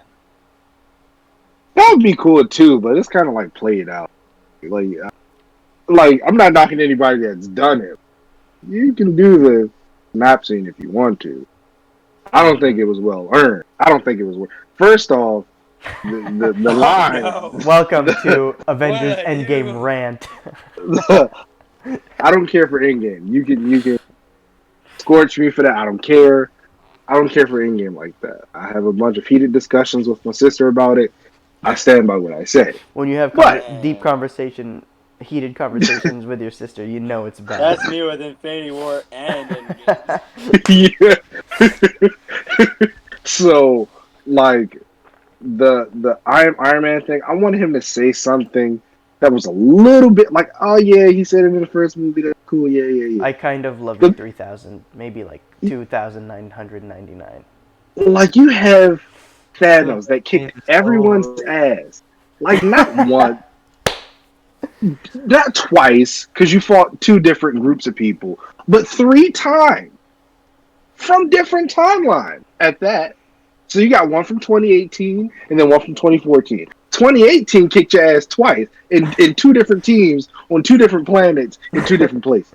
You got that one, right? And so you got 2014 one. You thought, oh, he's got a dragon sword, whatever. The double-edged. It doesn't supposed to work in real life, but it does in the movie. Let's leave it at that. But he kicks your ass again. With his younger self. So it's not like, oh, he had time on his side. That's why he did that. The older you get, the stronger you get, like Asgard. No! We're dealing with the infant compared to what he was doing. He had more armor on and still kicked your ass. And he says, I am inevitable. And your response to that, he stabbed you on a planet, killed your friends, and said, yeah, I'm doing what I have to do. I'm saving you by killing all your friends. No. You decide to say, I am Iron Man. Half the people he fought in 2014, he didn't even know. He didn't even know these people. So it's like, oh, 2012, he Someone Like, edit the meme. I am Iron Man. I don't even know who you are. Like, yeah, just no. Just no. I working my way back around. Mm-hmm. No. Oscar worthy? No. Not by a long shot. Time was on his side. VFX. Like There should be an Oscar for I think RDJ should get like a lifetime achievement Oscar. yeah, Character. but like for performance, like In a Morgan. solo film, maybe not. yeah, like nah, son, nah. I'm Civil pretty, War's sure good. I'm pretty sure the original line was actually "fuck off, Thanos." I would I say might that. need someone to verify that, but I think that's what the original line actually was. Like that's literally like a good sit down, sit your ass down. You died, you lose, you don't win anything. I win. Like that's a good I one. am Like inevitable. No, you. yeah, like I'd take. I am. This is just I mean, if you guys were to snap that, what would your last words be? No, you. Easily. Fuck you. I am inevitable. No, you. Ant-Man. Now those would be my words. I just like just those words would it would really just put so much cruelty to your death. Like, oh, you turned into leaves and you flew away. Great No. Scott. Yeah, like something like that. Like just like, but no. It needed to be rated R, like just to push it all the way, just for that one scene. You don't got to say fuck for Is every this one sentence, of those but opportunities you hope to take advantage of? yes, The MCU. yes, it is very, very much so. There will be some form of Thanos in my next upcoming video. That's All right. that is 100%. Alright. That's correct. Yeah. Well, I've finished my segment of questions. I kind of missed Charlie, but he kind of missed himself. So, Charlie, it's your turn to ask the questions. Well, are you not going to ask him questions? Hmm? Before you pass the Oh, torch, oh, why don't fair you enough, ask fair him enough. his Okay. question? Because Charlie's fallen asleep one too many times, and this time I actually thought he fell asleep again. Oh, God. Yeah, no, his green rings are up. He's good. He's Okay, good. he's alive. All right, Charles. First and foremost, welcome to the stop motion community. It's official, but it's official. He's he's an animator now because he's on this podcast. Yeah, because suddenly we have the power to deem that. Yeah, I We knighted now you. knight By the you. power vested in you by the stop motion community around the world. We're the sole authority on who is an animator. I am inevitable. I am an animator. John Wick rules. We are just like, Right. oh shit. I guess Or how that work. Mandalorian. This is the way. Just yeah. So Charlie, welcome to the animator community. I sure hope you're enjoying your stay. I hope you enjoy the comfy comforters we put in your room. Thank you. I definitely enjoy the bagels. Oh, The bagels are pretty good, actually. yeah, I mean, I do enjoy them too. So my first question is about Batman Under the Dark. Oh boy, here we go. It's been 4 years, right?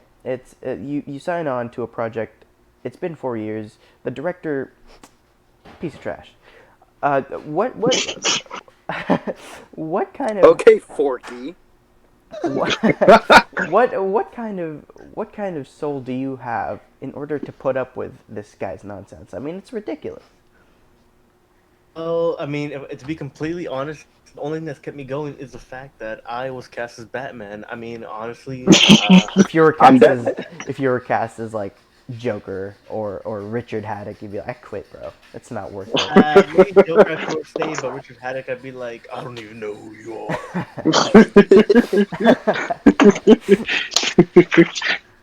That was perfect response. Good answer, kind of.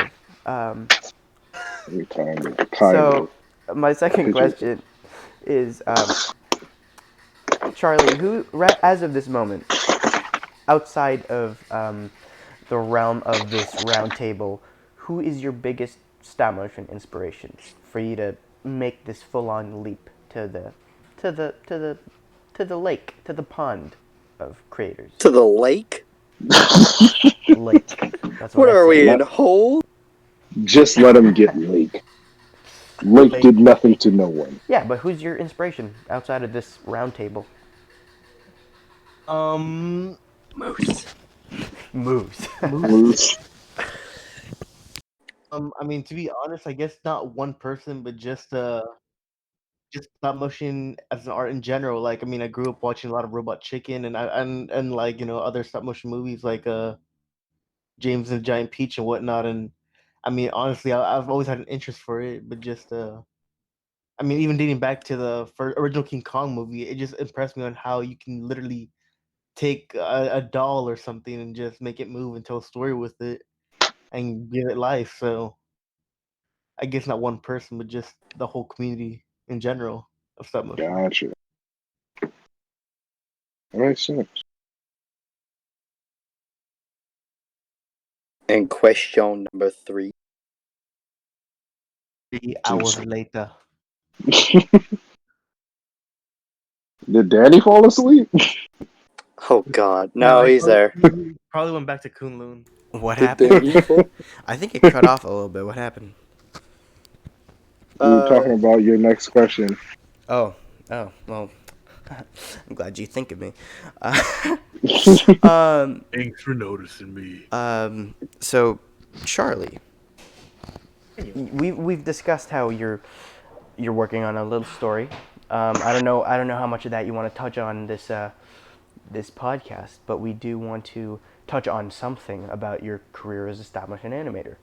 So, we've discussed how this is post Infinity War and how you would have dealt with Thanos' snap. Excuse me.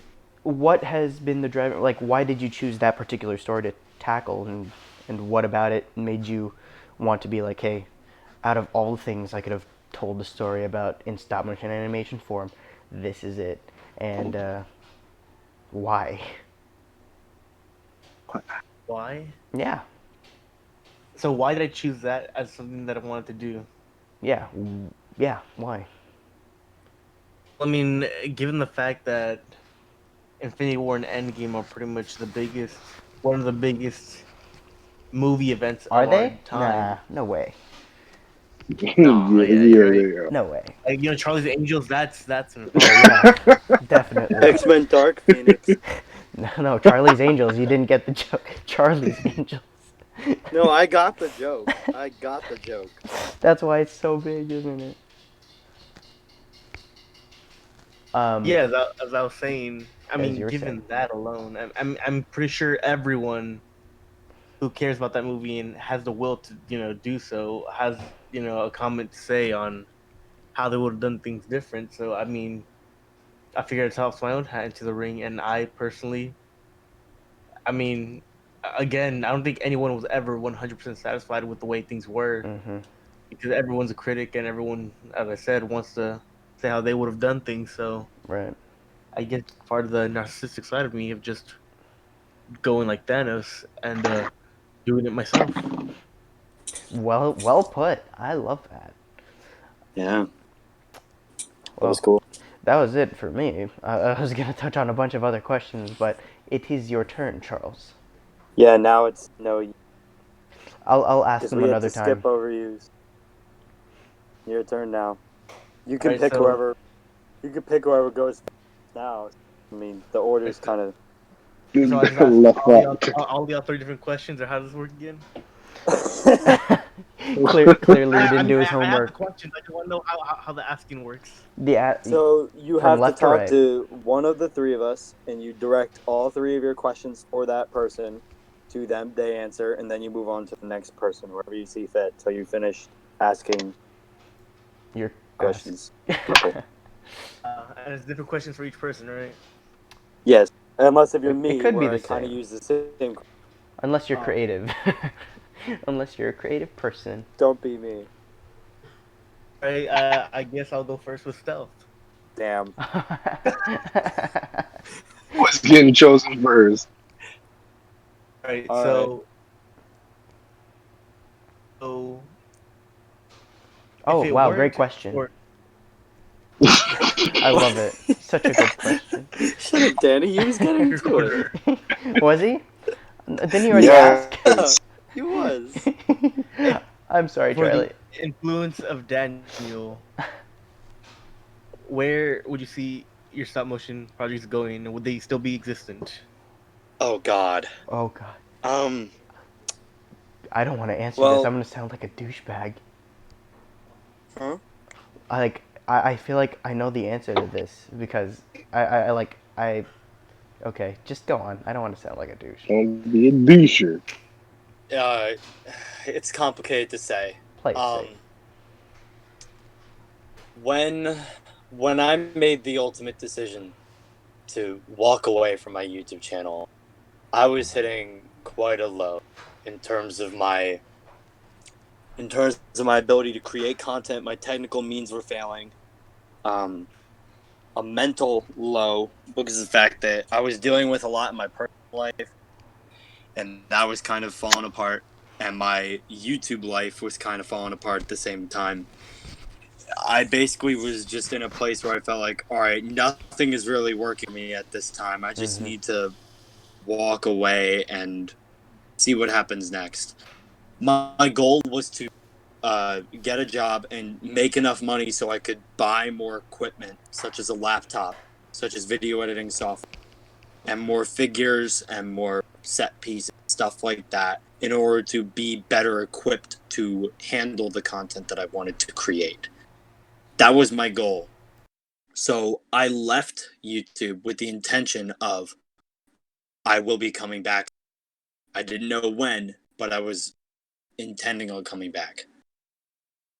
But over the course of that time in which I was off of YouTube, I just my mental health and all of that was starting to kind of just get worse. I was starting to doubt all the content that I created thus far. I was starting to doubt my place as a YouTuber and whether or not people really cared if I was around or not, it was really tough for me to process. Right. There was a point in my life where I felt like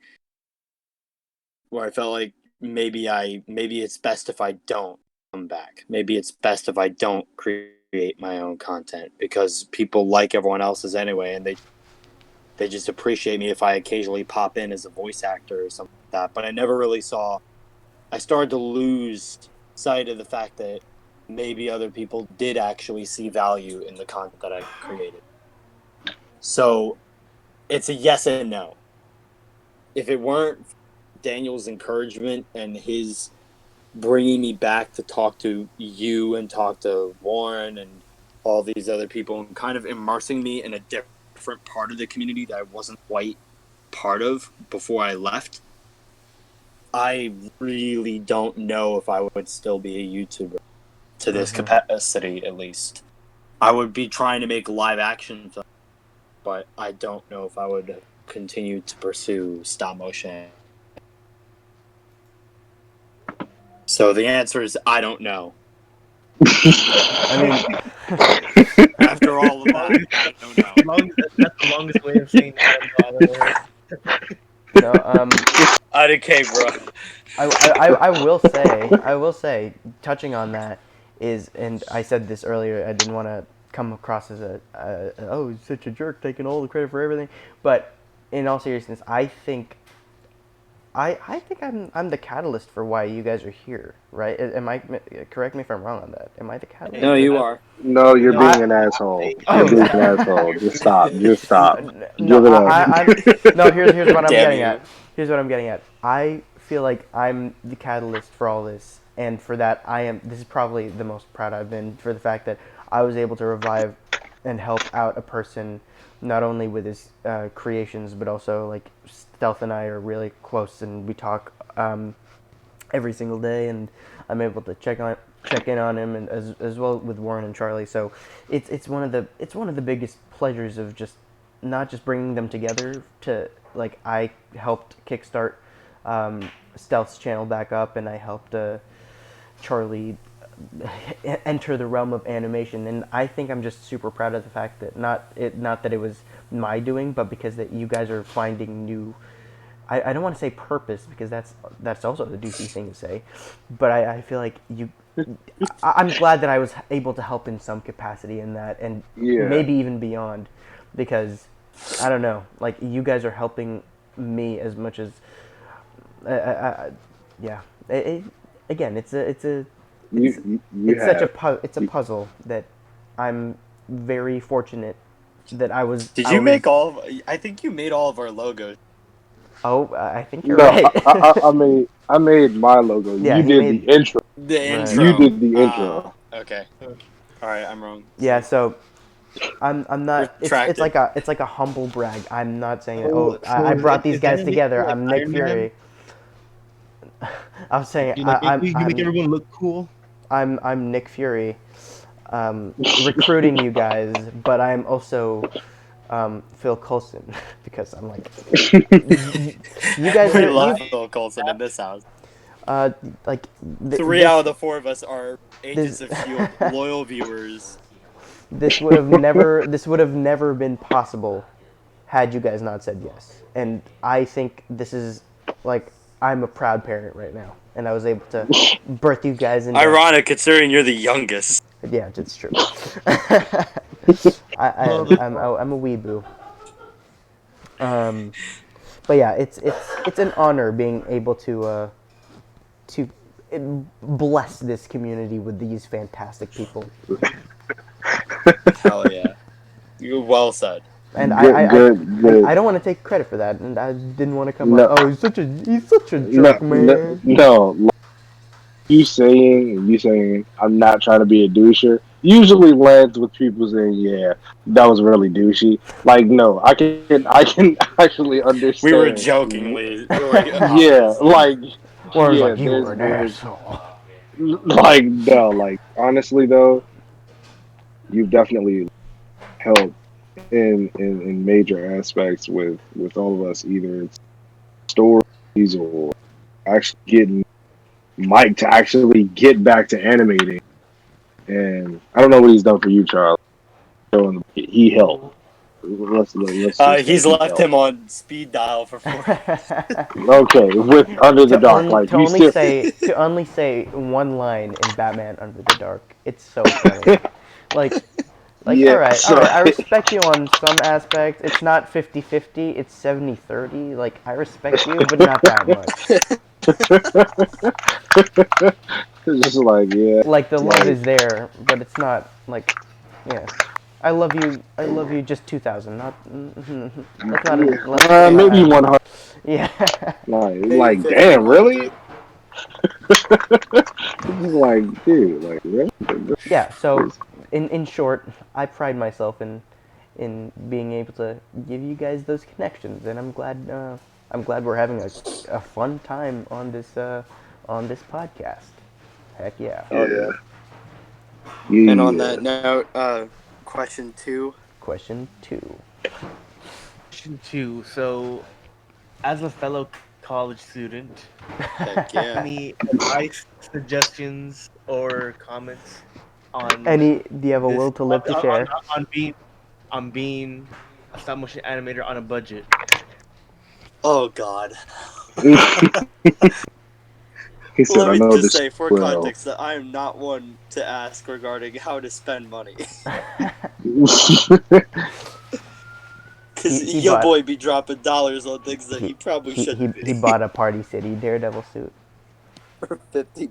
for I $50 mean, if you don't buy a partial game, you that he never really learn the first.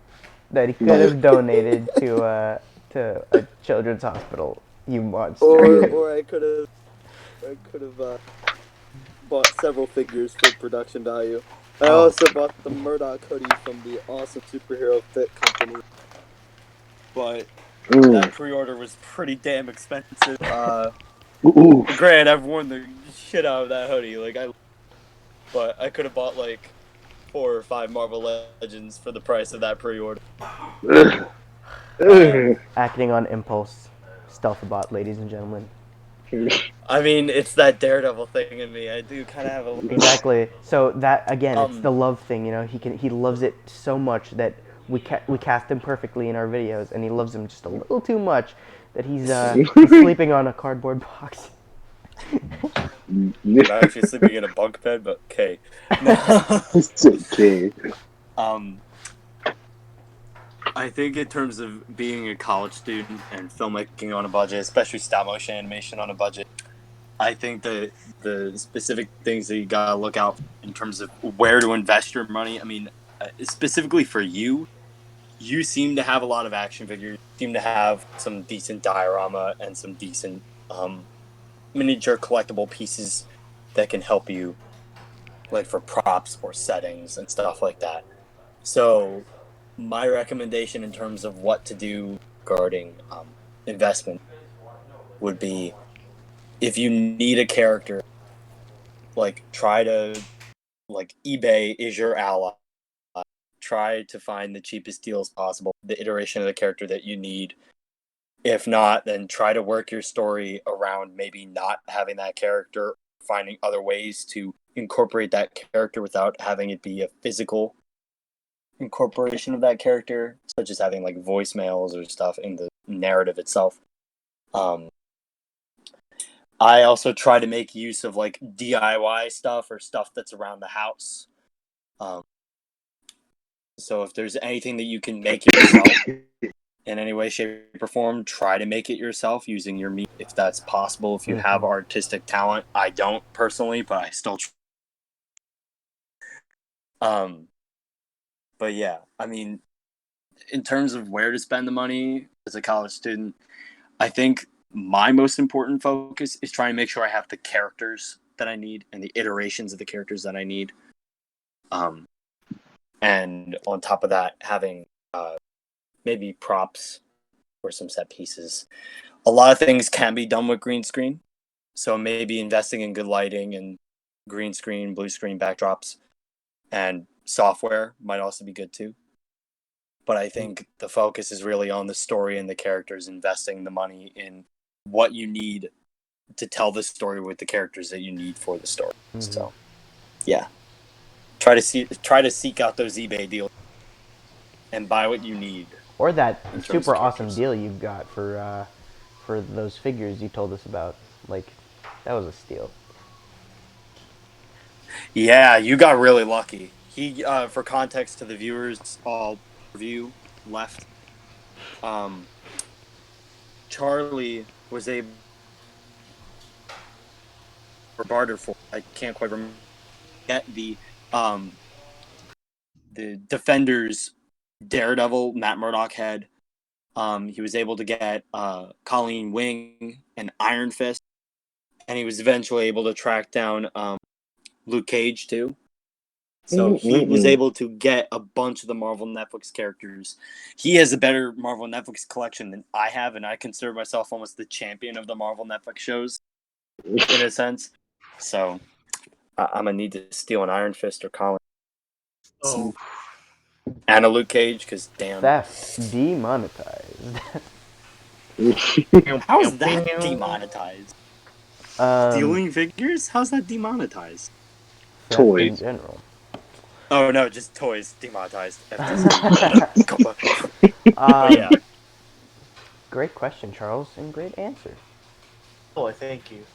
All right, I mean, guess now on the subject of toys, that leads me to my next question. Right now, if you can have a figure of any Marvel character made right this moment and delivered on your doorstep tomorrow, Amazon next day shipping, who would it be and why? Any character. Damn it. Daredevil. No, just kidding. We already have one. Oh shit. That's really tough. Again, the Marvel Netflix characters, the Marvel TV characters, they all have a special place in my heart. If I had to make any character from Marvel into an action figure, I'm sifting through the people in the Marvel Netflix shows first, but I actually deep down know who I'd want it to be. I'd want it to be Quake from Agents of S.H.I.E.L.D. I love Sky/Daisy. She's probably one of my favorite characters in the Marvel Cinematic Universe, and I always want to make a crossover project between her and Matt Murdock because they both went to the same orphanage. They both lived in the same orphanage as a kid in the continuity of the MCU, St. Agnes. They were both there at the same time as kids, and I thought it would be really cool if they would one day reunite somehow. So if I could make any Marvel character, it would probably be. Oh, that's such a good answer. There are some Good really answer. good ones though, like Ghost Rider too would be a Ghost great one. Rider, oh my! Patriot would be a great one. Patriot. There's so many there's so many Marvel characters I would love to have. This kind of breaks the rule, but I would love to have Tandy and Tyrone too from Cloak and Dagger, because Cloak and Dagger was one of my absolute favorite shows. Still bummed that it's canceled. Broke my heart, but yeah. I think them's my list. I feel like you've got a list long enough that we would be here all night. Honorable mention, maybe, I guess. Go for it. A black vigilante version of Daredevil, like Yep, I the agree. street hero Man in the Mask. I agree. Costume figure. I mean, at least that costume actually has a figure. At least it has a figure, though. Okay. Oh no! I'm good. I'm not bad. Oh, Yep, we unanimously agree that whatever Warren sent in our Instagram chat is a figure that needs to be made. I'm gonna say it. Honorable mention in the movie side, since I was talking about nothing but TV characters. Wong, god damn it. Wong. Honorable mention too, Baby Yoda. I wouldn't say no to Yoda. Oh man, I love Baby Yoda. Okay, Just put my out questions there. are done now. Charlie, move on. Move on. We've been at this for over 2 hours. Some people move on. Us. Hey, real quick before you transfer over to Danny's question, I got a question on my poll thing, like the question tab. All right, Give me a sec. let's go. All right, this question comes in from. Wait, okay. This question comes in from the Creed Hatter _. If Shout a out. Marvel anti-hero was in DC instead of Marvel, who would you pick? Ooh, Ghost Rider. that's so good. That's who I was going with too. Ghost Rider. That's such No a questions good. asked. Oh my goodness. I would love to see what Ghost Rider would do to Batman and Joker. Ooh. Mm. That's a really good question. Charles, you want to take over for now? Because as I come up with my answer. You know what? I mean, obviously, Ghost Rider, Punisher would be the obvious go-to. But you know, I wouldn't mind seeing Blade there. Blade would be cool too. Mm.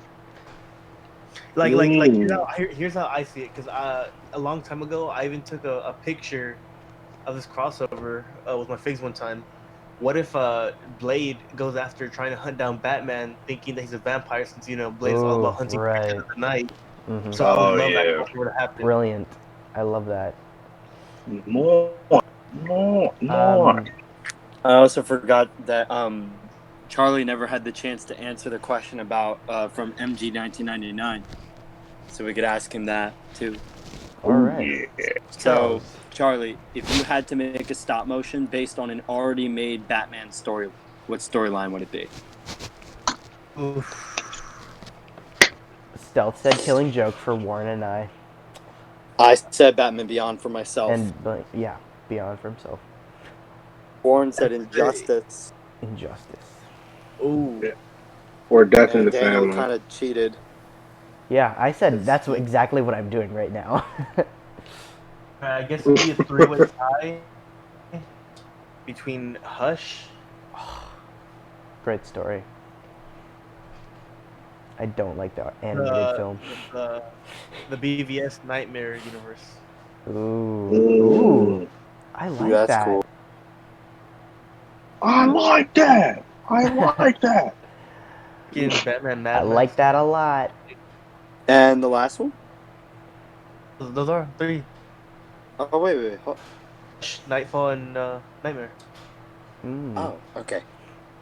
Hush is a good one. That's two. I I can't count. I was talking about how I despise the animated film. I don't know if you guys have seen it, but I don't like Batman Hush, the animated film. I haven't seen it yet. I've heard a lot of bad things, and I need to see it to see what went wrong. Like what happened. Yeah, I'm not gonna spoil it, but not my cup of tea. Why you have sexy time?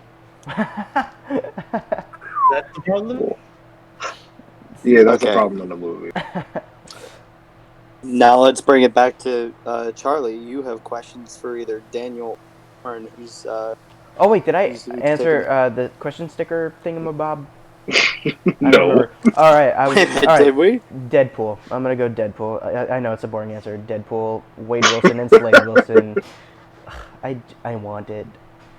Okay. That. I'm just saying we've been at damn near 3 hours, or well 2.5. All right, let's roll these out. Right. Who's hitting? Here we go. Who's There's a laser on my forehead, Charles. who's hitting the shitter? All right, Who's getting chucked in the fucking bucket? Including Batman Under the Dark for your sake. Ooh. You could push a button, and this magical button would suddenly bring a project you had in your heart to life and out there already. What would it be?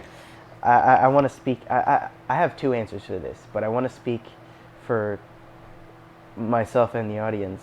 Avengers Fallen Heroes. I don't know if you guys remember that project, but it was just a little project, for a competition. I didn't. It was a contest entry that if I had won and gone further, I would have gone further with the story as well. But I lost, and so I didn't. But it was probably one of the most fun projects I've ever worked on. I absolutely love it. It was a pain to film because I was, I was really tight on time. But yeah, I love Avengers Fallen Heroes. My second answer would be Spider-Man Vigilance, because I've yet to do something with Spider-Man. And, yeah. R.I.P. that project. Alrighty. Second question. Please don't say Under the Dark. Please don't say If you could hire one actor and one voice actor to be in your projects, who would you want and who would you cast them as? Why didn't I say it like this when I asked Warren that question? I made it like, hey, Warren, so this big span of actors and voice actors, who would you want to be in your video? Charlie asked it in like 3 seconds. Oh, I wasn't here for that part. Jeez, sorry if I repeated that question. No, it's all good. You asked it better than he. Well, I do better than he does. Clearly, this explains the fact that Daniel is long-winded with literally everything he does. It takes forever to get to the point. To release things. Stan Lee, rest his soul. Stan Lee was going to have a cameo in The Black Ant, and I would have loved for him to be in The Black Ant. Ain't true believers. That's a great answer. Spider-Man. Still over here. Webbing it up. All right, Charles. Spider-Man. Third What question. about voice actors? You picked the actor. I guess. Well, is So Stan Lee voice not a actor. voice actor? I mean, are you I see discrediting more the of an rest actor. of his resume? I mean, if I had to pick, I say he's more of an actor than a voice Well, actor. isn't the word actor in the word voice actor? Like, All right, what the... Daniel, stop sidestepping. Fine, voice actor. Kevin Conroy. I want him to I called it. do a cameo. Oh in- wait, he's an actor. He's a crazy naivety earth. All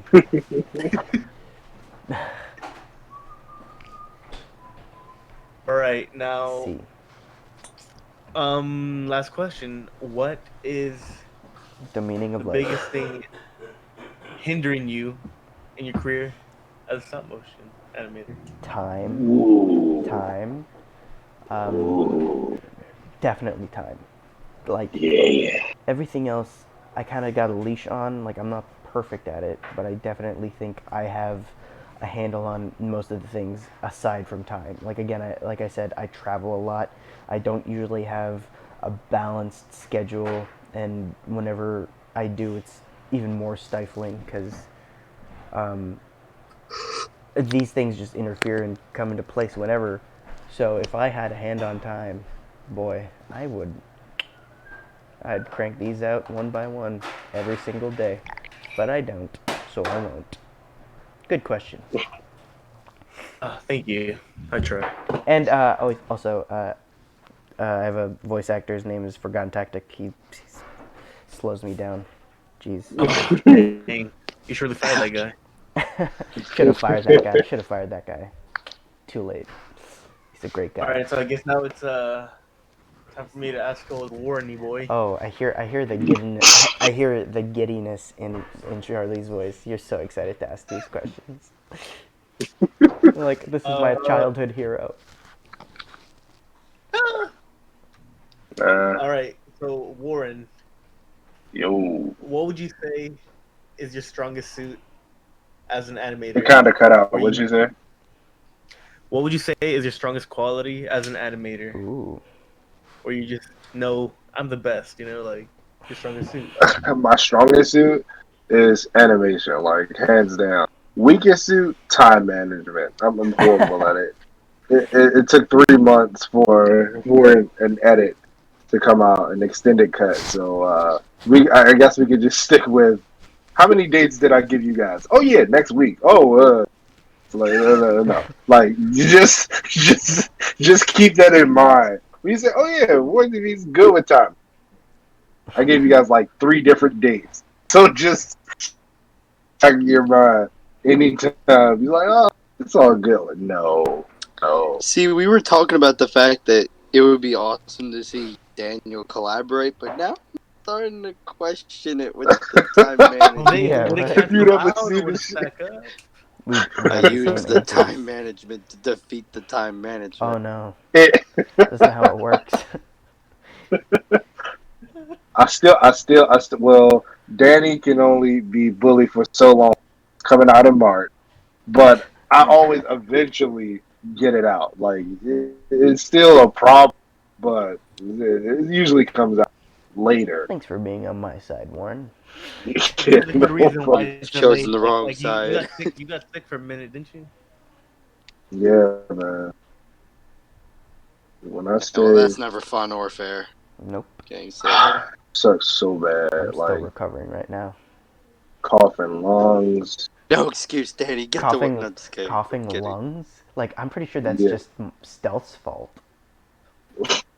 When I make him laugh, yeah. Yeah, Yeah. Warren has a weakness. He's very vulnerable to humor, Yeah. especially bad humor. I don't know. It's just something that's so funny about it. Oh no, there's Little just something funny about like I don't know. You just nearly killing me with your pathetic humor. You're busting my Most chops. definitely.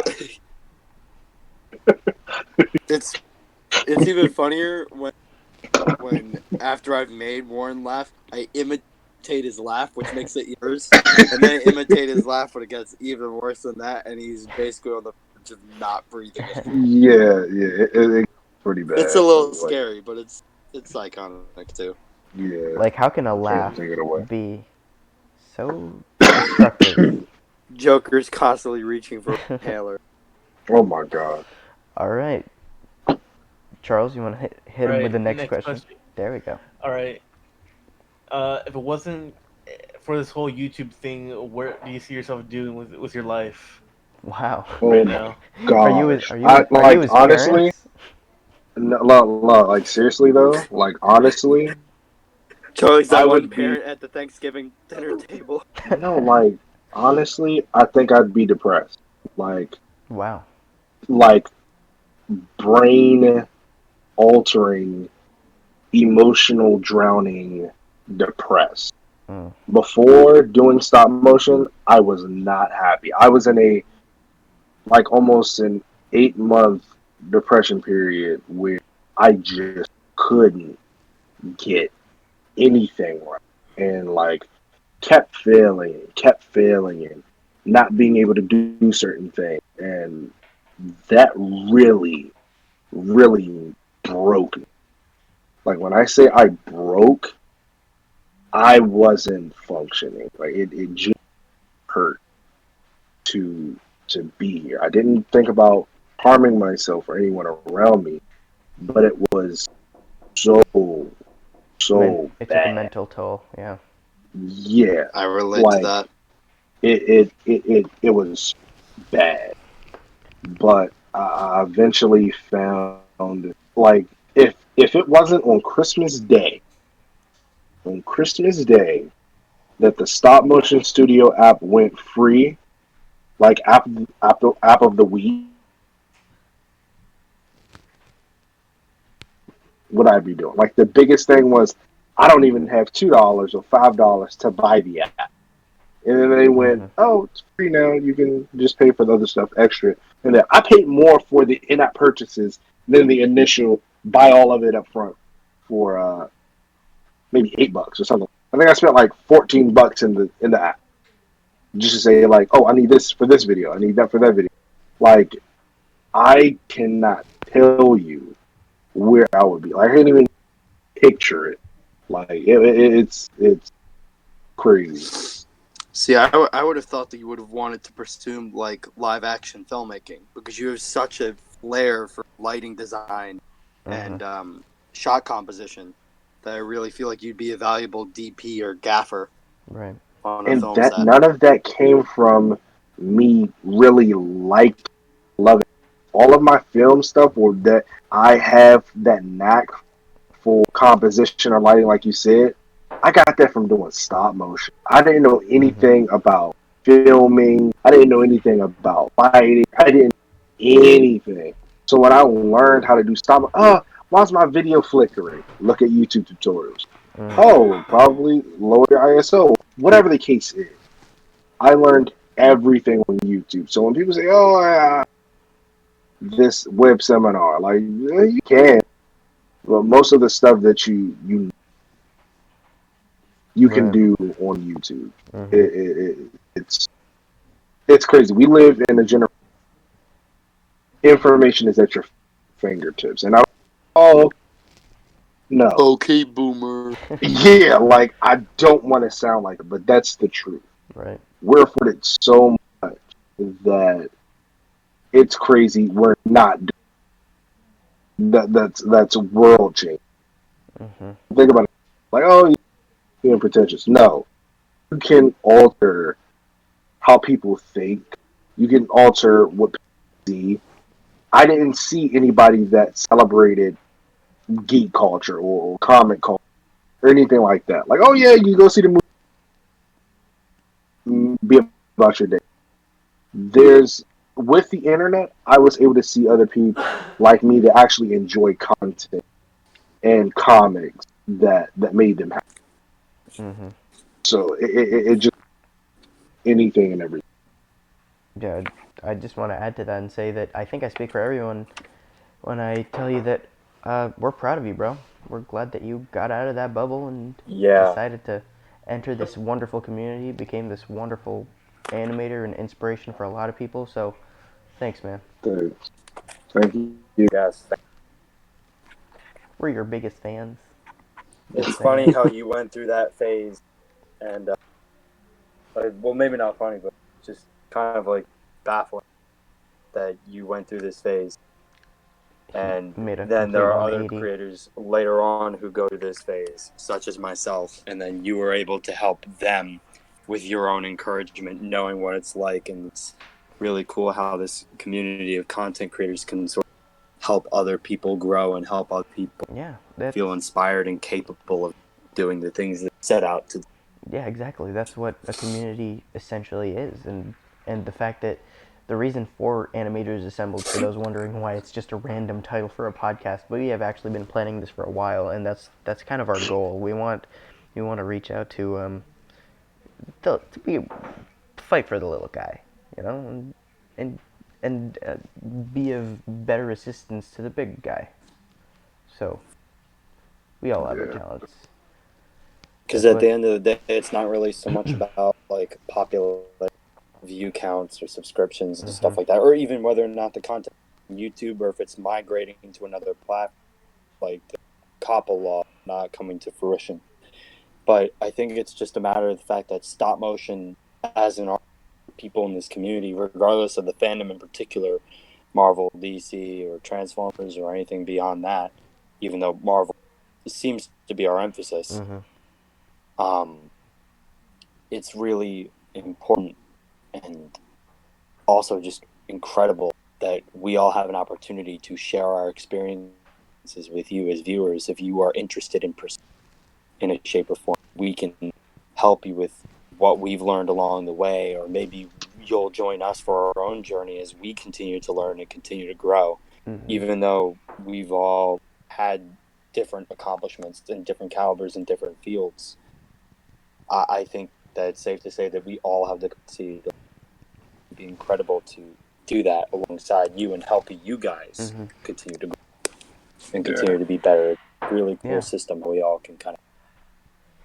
Everyone has something to bring to the table.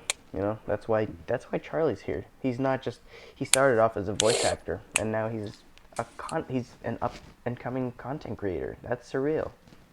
And it's cool that with this Animators Assembled type deal, it's kind of start with the four. Um, although there's definitely going to be more people pitching Mm-hmm. in and helping out. Justice Um, League's ending, but room for more. yeah, it's kind of like Charlie is kind of like the character that the audience sees themselves in. They relate to and identify this character because Mm-hmm. they're on the same journey. They're sharing this as Charlie learns as a content creator. Hopefully, so will you as an audience in viewing whatever we come to create, whether it be simply more podcast episodes or actual content through the Animators Assembled brand. Mm-hmm. In a sense. Yeah. So yeah. Yeah. With that said, Charlie, was that 3 questions or 2? was two, but that question went deeper than I expected. Wow, good for me. All right. Well, All right, hit last off your question for third question. Warren. All right, Warren. What if Marvel would approach you and Ooh. say, "Animate something for us, and we'll make it canon to the MCU"? What would you animate and why? What would I That's a animate good question. and why? Defenders. Thanos. No, no, I wouldn't do Thanos. I'd probably You'd for the probably get multiverse of fired. madness. Yeah, Yeah, you like you're can. like, dude, you can't. Dude, Like, this is for Disney Plus. we Think of the forgave the children. Russos. That was their idea.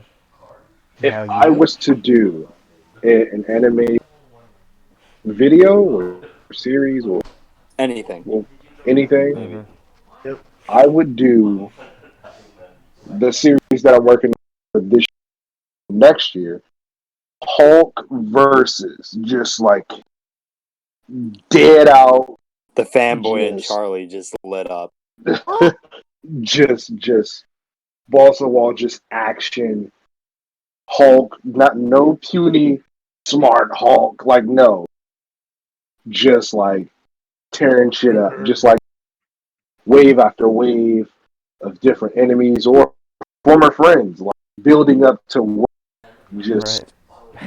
Hell just yeah. the full thing, everything, just throw it all in there.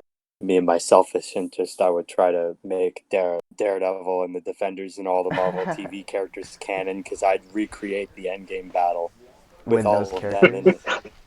Oh, you already know how I would recreate that. Uh, Warren knows. Spoilers. yeah, like wait, let me look up 112. I need to 112. So that's the final question. Is it Warren's turn now, or Yeah, it's Yeah, Warren's we turn to could do ask we, it's all of my us, turn. and then we could in do theory speed? we would be asking our audience, but I'm pretty sure a lot of them are tired and Yeah, dead. and Yeah. they're Oh drunk shit, it's on one. Yeah, it's turkey. real late. Okay, I'll try to make this fast. They're pretty basic.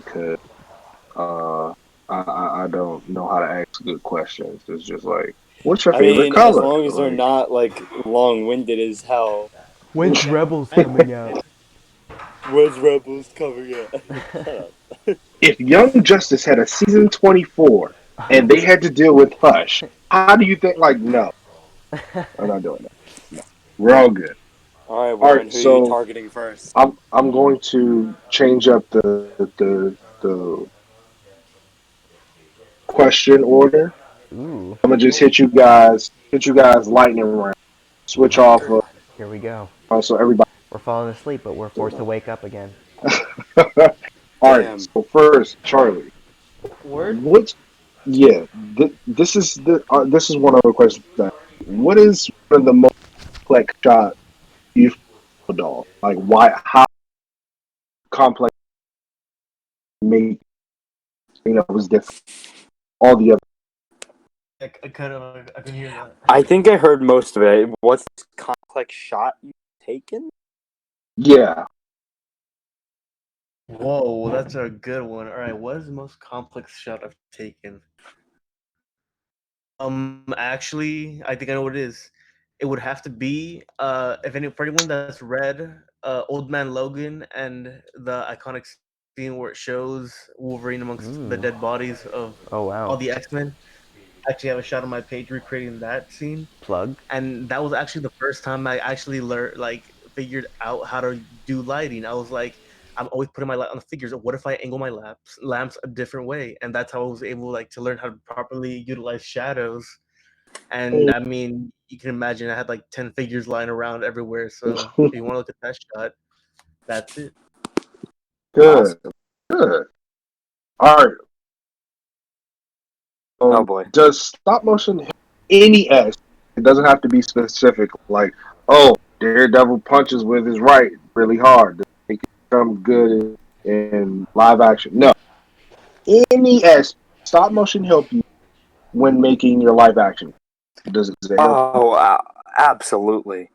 Um, I learned, like you said, you learned a lot about shot composition and lighting through stop motion animation. Through stop motion animation, I learned a lot about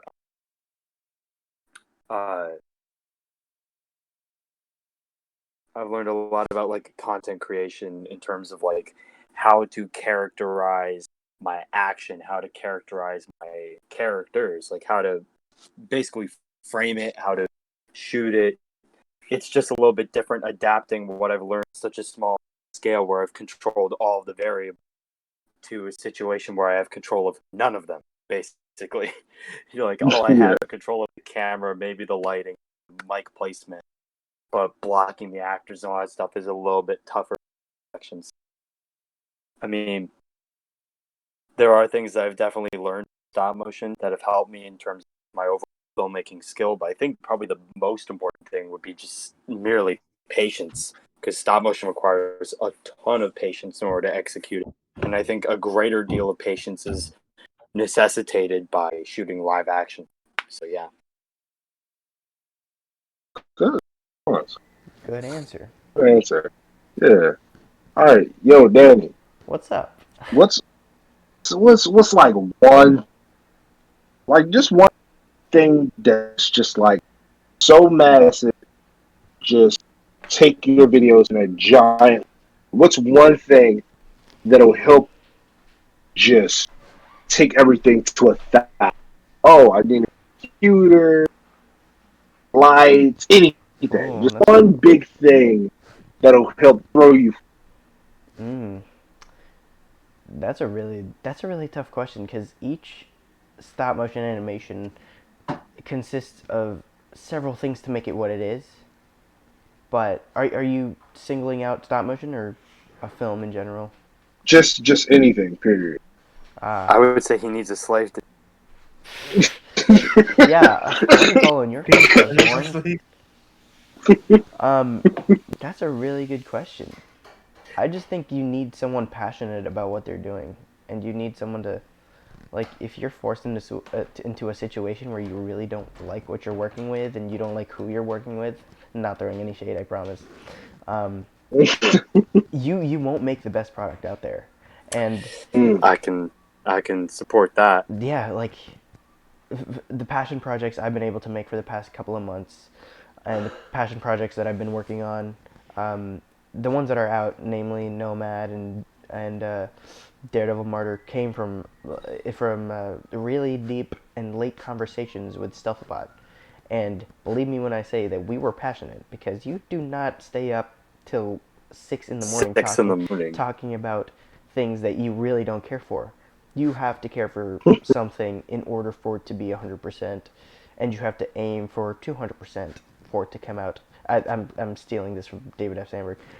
You have to aim for 200% for something to come out 100%. So that's really what it is. You have to aim and strive for the best product you could possibly make. You have to be passionate about it, and yeah, no, this isn't a flip of the coin. You make it or you don't.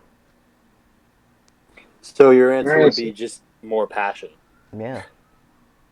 Hash. Excuse that. Uh, no, that's too dirty. That's all right. Um, Charlie, yes. do you feel that toy photography is getting a wider audience, seeing as though we're seeing insider videos about how legends or how ACBA is now at the what's the channel? The guy that Mythbusters he doesn't do cosplays. They have multiple videos on YouTube as a media that choose to print out their work. Do you feel as it's gotten to a wider the niche?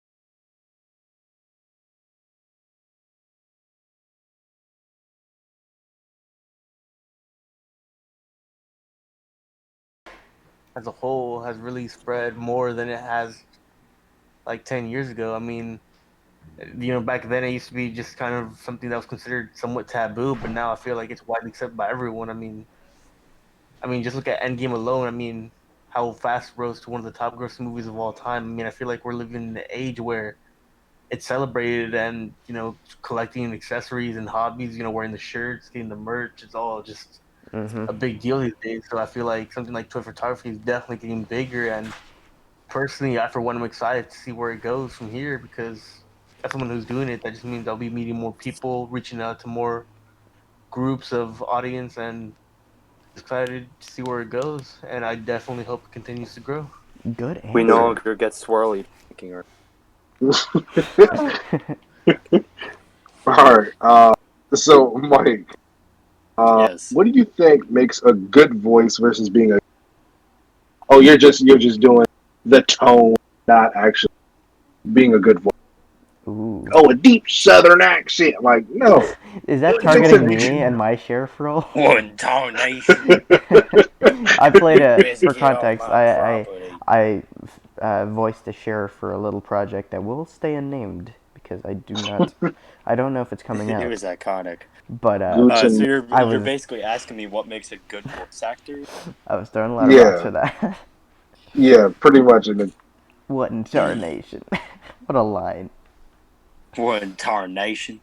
Honestly, I think what makes a good voice actor, very similar to what Daniel said about like what's the one thing that would really propel his Stop copying me. I'm just kidding. you listen I to me, love you you. I'm runt. just kidding. Okay, but in all seriousness, it kind of ties into the fact two things. Um, the fact that there's a need for a passion for not only just the craft of uh, acting, like voice acting. It is a piece of acting, which is something we already talked about. Voice acting is a facet of acting, Hmm. but I think that not only needs to be a passion, maybe the character for just the material, the source material, something of that nature. Even if you're not super passionate for the character, maybe you're passionate for the script in which you're portraying. But there also needs to be a bit of a passion to trying to, I guess, like physically sort of like put yourself in the mind space of physically imagining yourself Right. in the shoes of your character, physically embodying the character, even though all the people see, well, actually, all the people do is hear. They won't be able to see what you do. Um, yeah, but for me, at least, I try to not only incorporate vocal techniques that try to shape each of my voices, but also try to incorporate physical body movement. I try to incorporate physical tactics, such as if I'm wounded or whatnot, I might actually hit myself gut or something like that, or I might make myself purposely cough and stuff like that. There are little techniques that help me really get into the mindset or get into the physical body set of the character, and I feel like that propels the portrayal of the character way further. So passion for either the character, script, world, and or just commitment to the actual physical acting, like to the actual acting portion of the voice acting, not just speaking into a microphone and reading off a script, but truly trying to embrace what it is that your character is doing in the story. That really separates and differentiates a quality actor, voice acting performer from someone who's just doing an impersonation, an impression of a character. That's gotcha. such a good answer, dude. I wonder. Wow. Yeah. Wow. I'm This is just. just the theater kid talking. I'm just messing with you. Yeah. I came up with a question that I want to ask because half of the people on this roundtable have experienced this kind of thing, and for a person who's about to experience that kind of thing, what advice can you give? So is that cool if I fire this one real quick? Your Yeah, go stream? ahead. So you both, Stealth and Warren, have worked on a mobile device for filming as well as a camera Yeah. for projects. And for Yeah. someone like Charlie, who's beginning on, I'm taking it from what he's talked to us about. He's going to be starting on a similar level as you guys did. So, since you guys have quote unquote mastered that, I know Warren sure has. Um, Debatable on my end. yeah, debatable on your end. Um, what can be like the biggest thing Charlie can look forward to, or what should he work with, because hasn't those crazy Oh God. means that you guys have. Like, I know it's probably a stressful process. I know I made my first stop motion on a mobile device as well, but from your experience, like my run with a mobile device for animation was like 2 days. Oh, But for you guys, who Warren especially, who's done it for quite a while before he transitioned to a DSLR, yeah. what's that like? Um, so first, I shot it on a couple, maybe a year, and then I moved my iPhone. Oh yeah, better camera, go right, everything. I told you guys how hours I work shots. The idea is the same, just I wasn't that good back then. So please put your phone on airplane, because any phone, just a single call, darken, darken your, and it'll be almost impossible to get it right back to where. So make sure you have your, even if you can't put it on airplane mode, use all manual function and lock everything. Say, oh, the focus length is at 11, lock it at 11 point. Wherever you want to keep it, make sure you have everything set to. If you don't, you're gonna eat shit. It's gonna be Yeah, that's flickery. It's gonna be flickery. You're gonna just distortion. Oh, taking your photos, touch it very gently on the touch screen. Just pushing it. Another... Get the rumbling and shaking. Don't want. What are the Just pros those. and cons? Charlie's like, Yeah, all I hear is just. cons. Oh well, the pro is All I you can have get in are it. negative thoughts.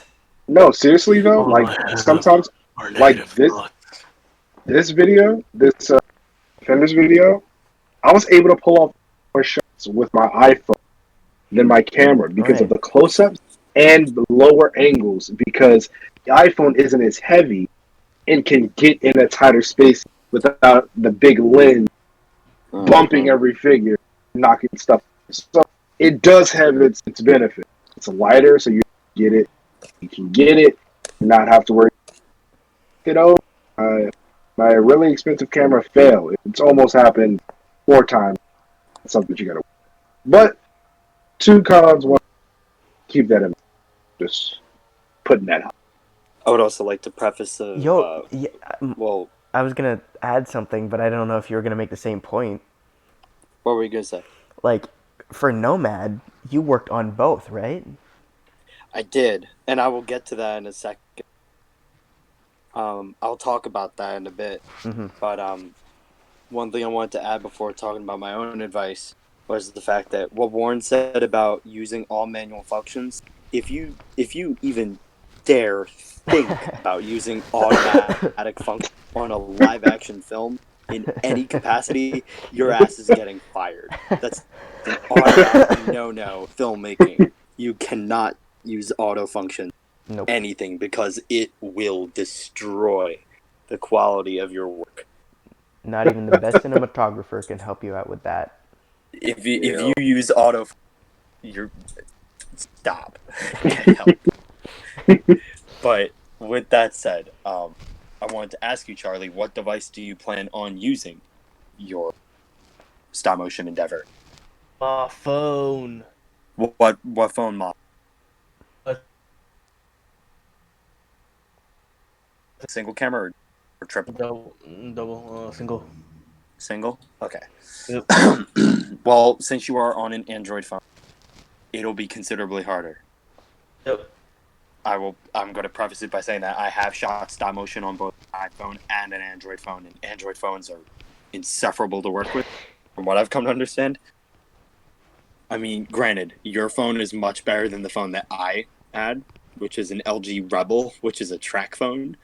But I think the key takeaway from using an Android is the fact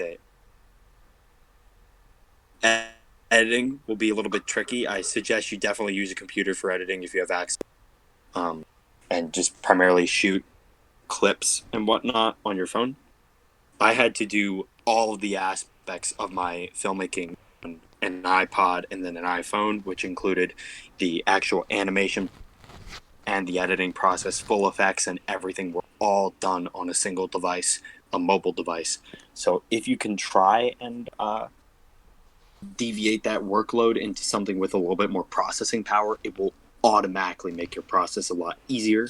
The advantages to using an iPhone, Lauren kind of touched on it already, and I'm going to touch on it with what Daniel said about me using an iPhone or Nomad. I also used an iPad and Danvers. Well, phones in general, like phone cameras to stop motion, GoPro cameras are to live action filmmaking. Mm-hmm. They're the cameras that can get into the tight spaces, that can get the shots that a big bulky camera can't quite get. Bulky camera will ultimately provide you more stability and provide you better maybe camera quality overall and better functionality and features across the board. There are some things that can be done with a much smaller camera that will ultimately provide you a much better experience securing a specific type of shot. So you will have way more flexibility utilizing a phone than you ever will a DSLR camera. Any kind of camera. I use a camcorder, Canon Vixia, for my stop motion. So that's not exactly ideal either. But the advantage is the fact that the phone camera can be very versatile, and there's a lot of dexterity that you can bring to it because of where you can maneuver it and how you can maneuver it. It's much more lightweight. Yeah. So there's a lot of things that you can do in order to secure really unique shot angles, really unique composition. Mm-hmm. Just by using that kind of camera, just by using that kind of device, you have a little bit more freedom to navigate a space and do different things. I mean, Another take thing it that from I tried to from his do photos. was the fact that I tried to do, in my animation style, I would always export my stop motion footage as video clips, which will make them easier to edit from a mobile device to another device, just from a mobile device to a mobile device editing suite. So you might have to experiment with that a little bit. You might have to figure out, well, is it better for me to export my footage as individual frames and then edit? Is it better if I export as video clips and then manipulate those video clips in order to get the edit that I want? That style, that perspective, it's kind of a little bit of experimentation. So you kind of, but there's potential in play that you have phone. As long as you have a good story to tell, and as long as you really care about the characters and you have a passion, you'll be able to learn and grow with your limited means, and maybe eventually you'll figure out ways to maybe secure even greater means. Like what I recommended to you when you asked the question, what should you invest in? Like maybe you'll figure out, maybe this phone camera might not be my ideal device for filming stop motion or filming what I need. Maybe I should invest in a different type of camera, whether it be a camcorder, DSLR, or some other type of camera. Or maybe you get a separate mobile device like an iPod or something that's specifically allocated to the process of stop motion animation filmmaking. So either way, it's a process, and because you have a mobile device, there are some advantages and disadvantages, but key takeaways are the fact that there is some versatility with the size of the camera, shape of the camera, camera angles, and shot composition will be a very useful tool for you. But in terms of editing style and exporting and figuring the rest of that stuff out, there's going to be some trial and error that you're going to go through. long-winded answer to otherwise a short question that was not necessarily on the docket. But and welcome to Stealthabotte's tangent. if you're having trouble with anything else, hire a slave. Take it from the man himself. I mean, Work TV is doing pretty well. Or just No, get Daniel to do it because he's First obviously off, I not don't working think on Under the I Dark. don't think slaves are necessarily hired. I think they're more acquired. Oh, yeah, well, okay. With all that said, Warren, you still have, I believe, Another round. another round of questions. And I think you didn't ask Just- Daniel the second question. Oh wait, you might have. I don't remember. Because you started with Daniel, then Charlie, then me, I think. oh yeah, okay. I didn't highlight. Like I was going to. I did. So you. So let's go to. Right. What I believe makes you're on the dialogue? last round of questions. Yeah. What makes dialogue hard for most people to get? How do you go about it?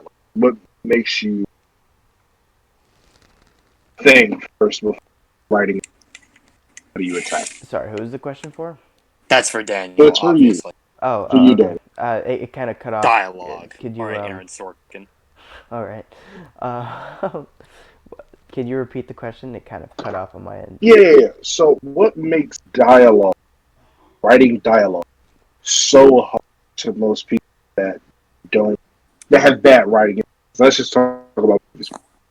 What makes writing dialogue? Could you answer that two-tier question? That's the first tier.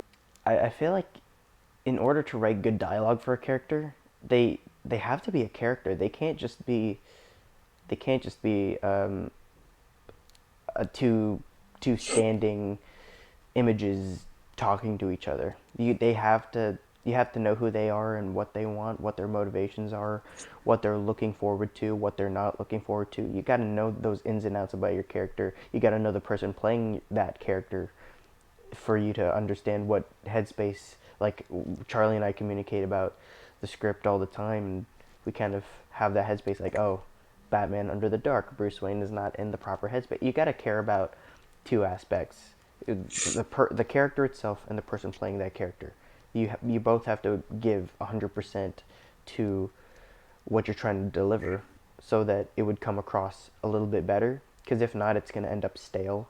Like that's from my experience. I feel like if you're really looking forward to writing about it, I know I've had great days of writing and I've had really bad days of writing, and the good days usually come out of the fact that I'm inspired and I'm excited to write about these characters and I want to write about these characters, and so yeah, that's you gotta want to do it, and you gotta know who you're doing it for. That's good. That kind of answered the second question. Yeah, you knocked it out. Oh, thanks. You guys answered these vague, most of the questions with most did. Thank you. There's 1:30. I am tired. Sleep. Day. Oh, so we're out of questions. That's fair. Do we have anything from the question stickers? Nothing from my end. Ah, My question sticker, let me check. I had like two.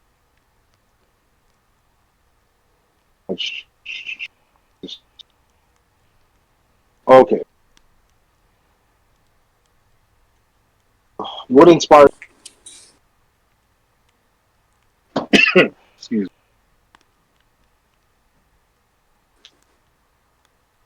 What was it?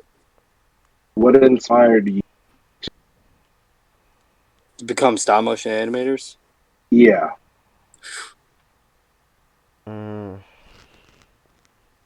Well, for once, I actually have a short, sweet answer to this question.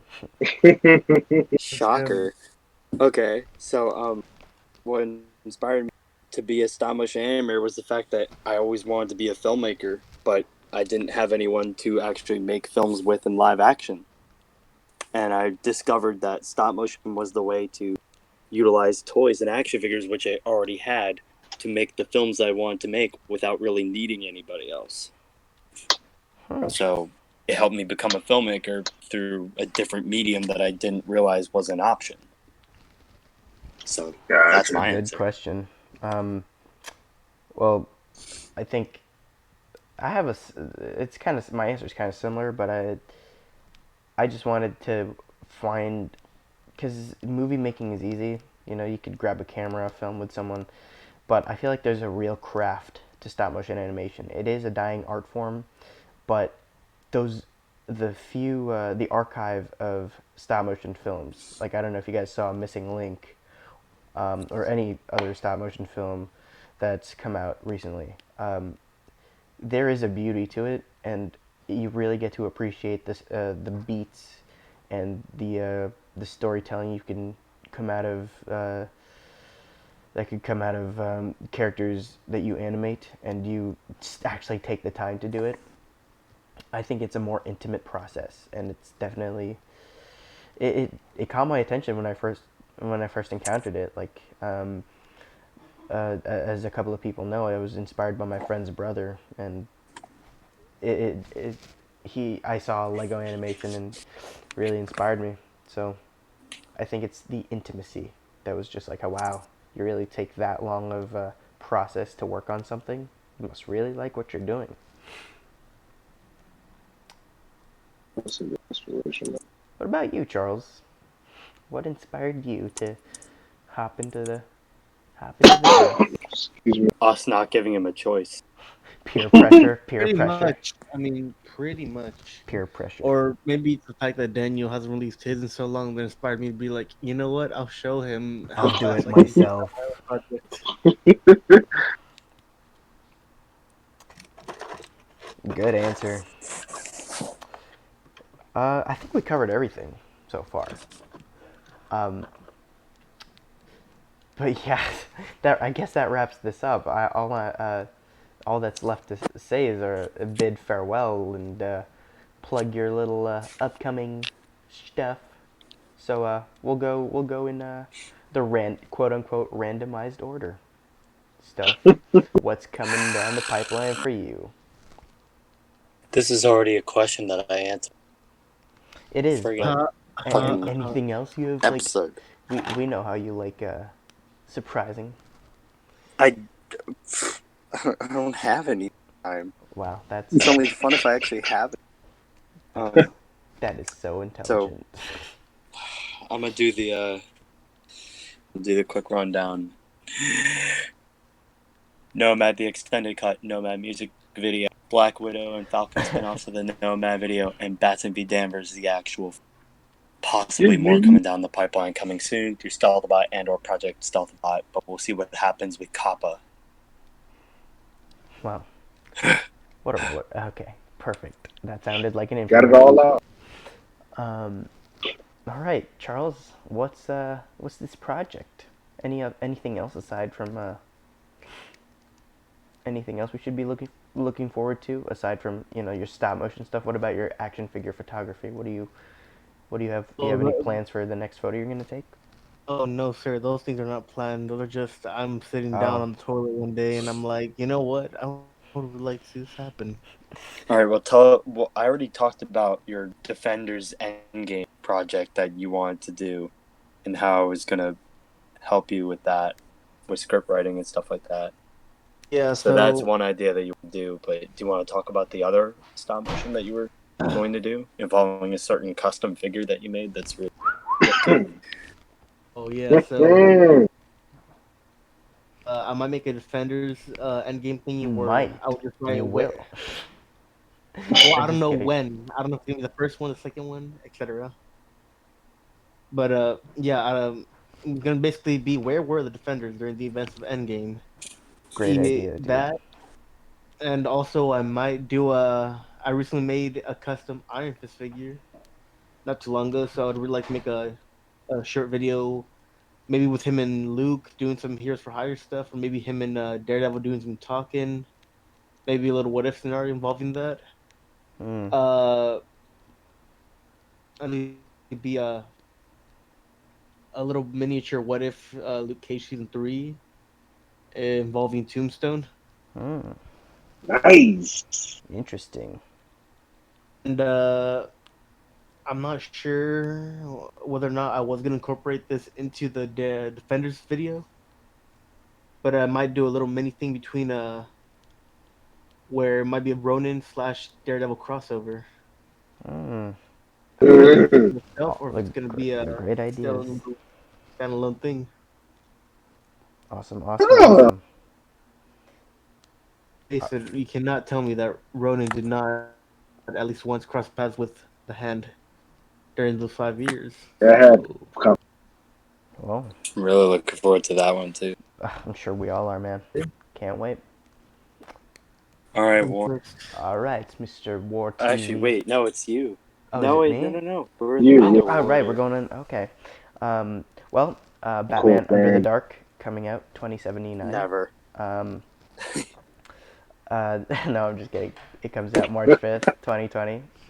I'm And working his hard on ARG it. is hopefully going to come out relatively soon too. Yeah, December for those. The one that I was kicked out of. And the one, yeah, the one. I'm dubbing you Stealthabotte, Stealthapetty Because I was the only one who got kicked out. No one else got kicked out. No one. So yeah, I'm working on that. I'm currently working on it. Currently writing the story for it, and it's coming back in December for your chance to win an Amazon gift card. And amongst getting to experience the wonderful story I have got, the wonderful guy I've hired to play a character named Angelo Torres. He's a pretty cool dude. He was sending Yeah. he was sending he was sending voice demos to the chat, which I'm still in, even though I'm not in the game anymore. Should probably kick you out He was sometimes. still he was still sending demos to the chat at like 2:30 in the morning. And Like, actually Damn, I called wouldn't them. even record Actually, stuff at 2 in the morning. Yeah, he's committed. uh, But yeah, Batman Under the Dark for now. all right. I guess it's my turn. Oh yeah. I mean, we went through everyone else. Defenders versus Cage coming out next week. We get some things fixed up and ready and just dropping. Hopefully I can get everything finished in by Friday. See the video then. Thanks. New stuff coming out 20. Hopefully all the stop motion goodness. EA plus trouble, but things are looking up, so I'm not too still just be so I shouldn't have said that. But still though, excited to drop. Can't wait for you guys. Right. All right, that was awesome.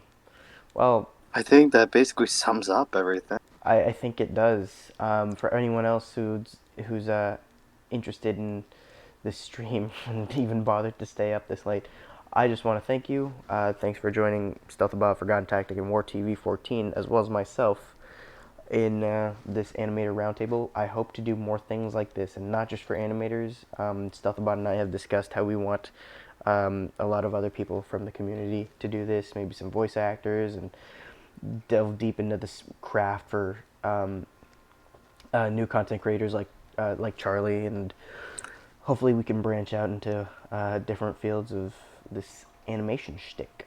So I'm looking forward to that. Because Animators Assembled is not like necessarily one-off. We were really hoping to turn this into a new channel, a new like brand, where we could help other content creators grow in like this little community thing that we're building up. Right. Like the analogy I used is when Cap says Avengers Assemble, it isn't just the Avengers who assemble, but also the Guardians and the Sorcerers and everything else. So that's kind of what this idea is. It's not just going to be animators. It's also going to be voice actors, graphic designers, Writers. and Anyone who anything has under the played sun. any part in making a stop motion. Heck yeah. Yeah. Any and every role that Yep. could be done.